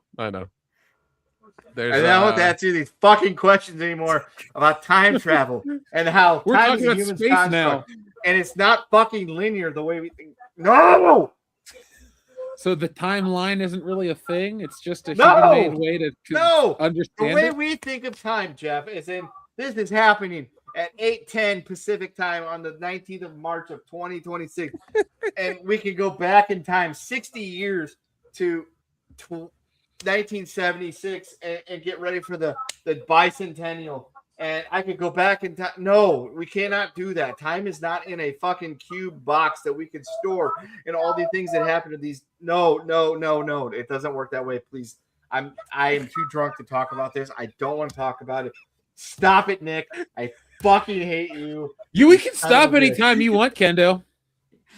No, we cannot talk about time travel right now. It's not We gonna could go work, back Nick. in time and stop from talking about it completely. Yeah, No, we can't because time is not a linear fucking thing. Oh god. We only think it is because the way we perceive time. No. Well, folks, if you want to troll Oh my Kendo, God. time travel. Wait, want to make a time traveling Woodrow Wilson movie? No. No. Oh, Even if I went back and shot the fucking prick, it would be a problem because it would. No. It would create a paradox. it would. It would. It would be creative. No. Because I'd have to shoot him when he was little, and that's before my family. That's still a paradox. It's still a paradox. It's still a paradox. It It's still a would paradox. because it shows up. Look, my family didn't even get to this fucking country until the 1890s. That would be a problem because he was born in the 1850s.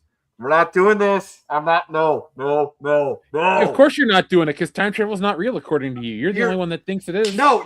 God damn it. Time. Okay. Time.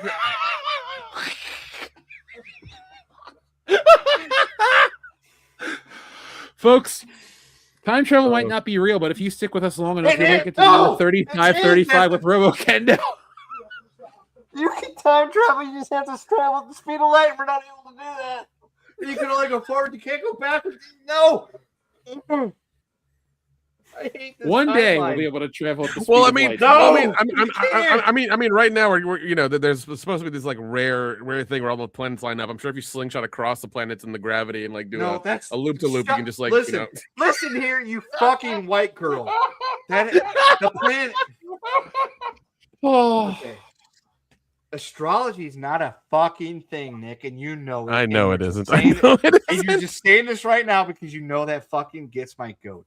Which, by the way, you would probably get it and you'd fucking eat it. So that's not the point. The point- I'm not that kind of brown. Calm down.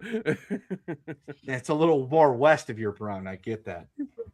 Listen, folks in the chat, just because the planets, no.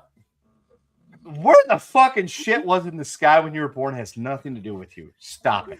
Okay? You did not crash your car yesterday because Mercury was in Gatorade. Okay? Stop it. Stop. Astrology's not fucking real. Oh my God. Time travel is real if you can travel close to the speed of light, which we cannot. And two, Clone Geek, if I can fit my time into the Tuesday show, I can. I will scare Jeff's other friends. His other friends. That's for an audience and Nick. And three, yes, you can. I'm not talking about fucking time travel. But Kendo, You can only go one direction. But Kendo, what if I like freeze a photon and then like glue it to my my head Ball and then sack? it travels at the speed of light? Will that work? So you've mastered cold fusion. Fuck you. That's not a thing. No. This is the same thing that I'd love to scare the children about talking about how the sun will eventually turn into a red giant that engulfs the entire inner solar system, including us. Yeah, but not in our lifetimes. No, 5 Not in billion our years lifetime. now. We're talking 5 billion years down the road, Jeff. Who gives a shit? Let them all die in the future. Exactly. Your children, grandchildren, your children's children, your children's children. We go down the line a lot.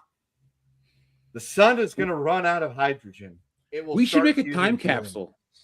Oh, God's sake. That'll say do not open until the year 3535. Dude, whatever, we're talking farther from fucking that. No! I don't want to do this. Stop it. We're not talking about time travel, though. No! We're talking about a time capsule. We'll just bury it in the ground and say you're fucked.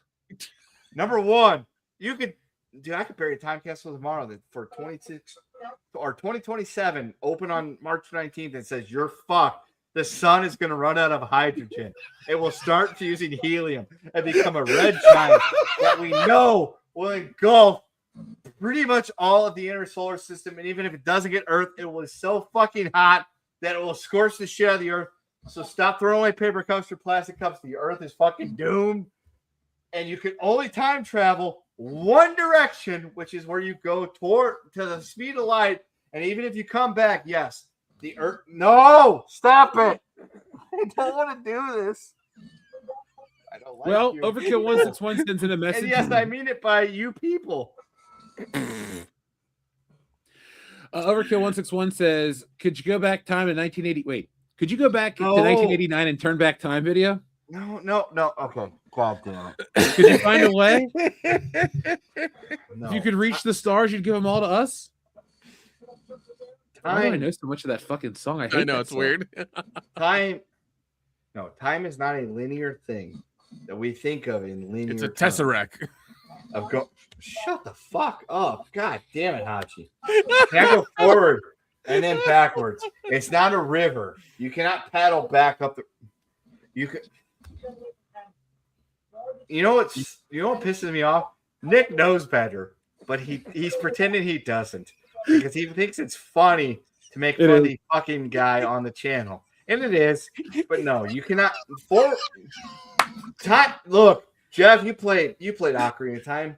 Yes, time is not a stream that you can go forward and backwards on to go to the fucking Temple of Spirit and go forward and backwards. It's a great fucking temple.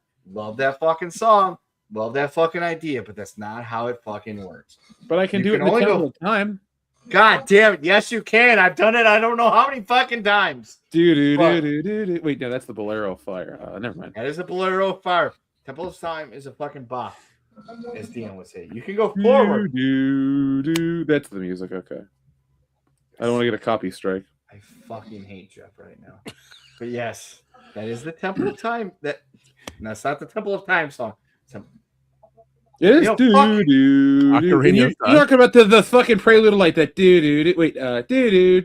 I'm not going to sing you the Ocarina of Time playbook. We're done. I'm not drunk.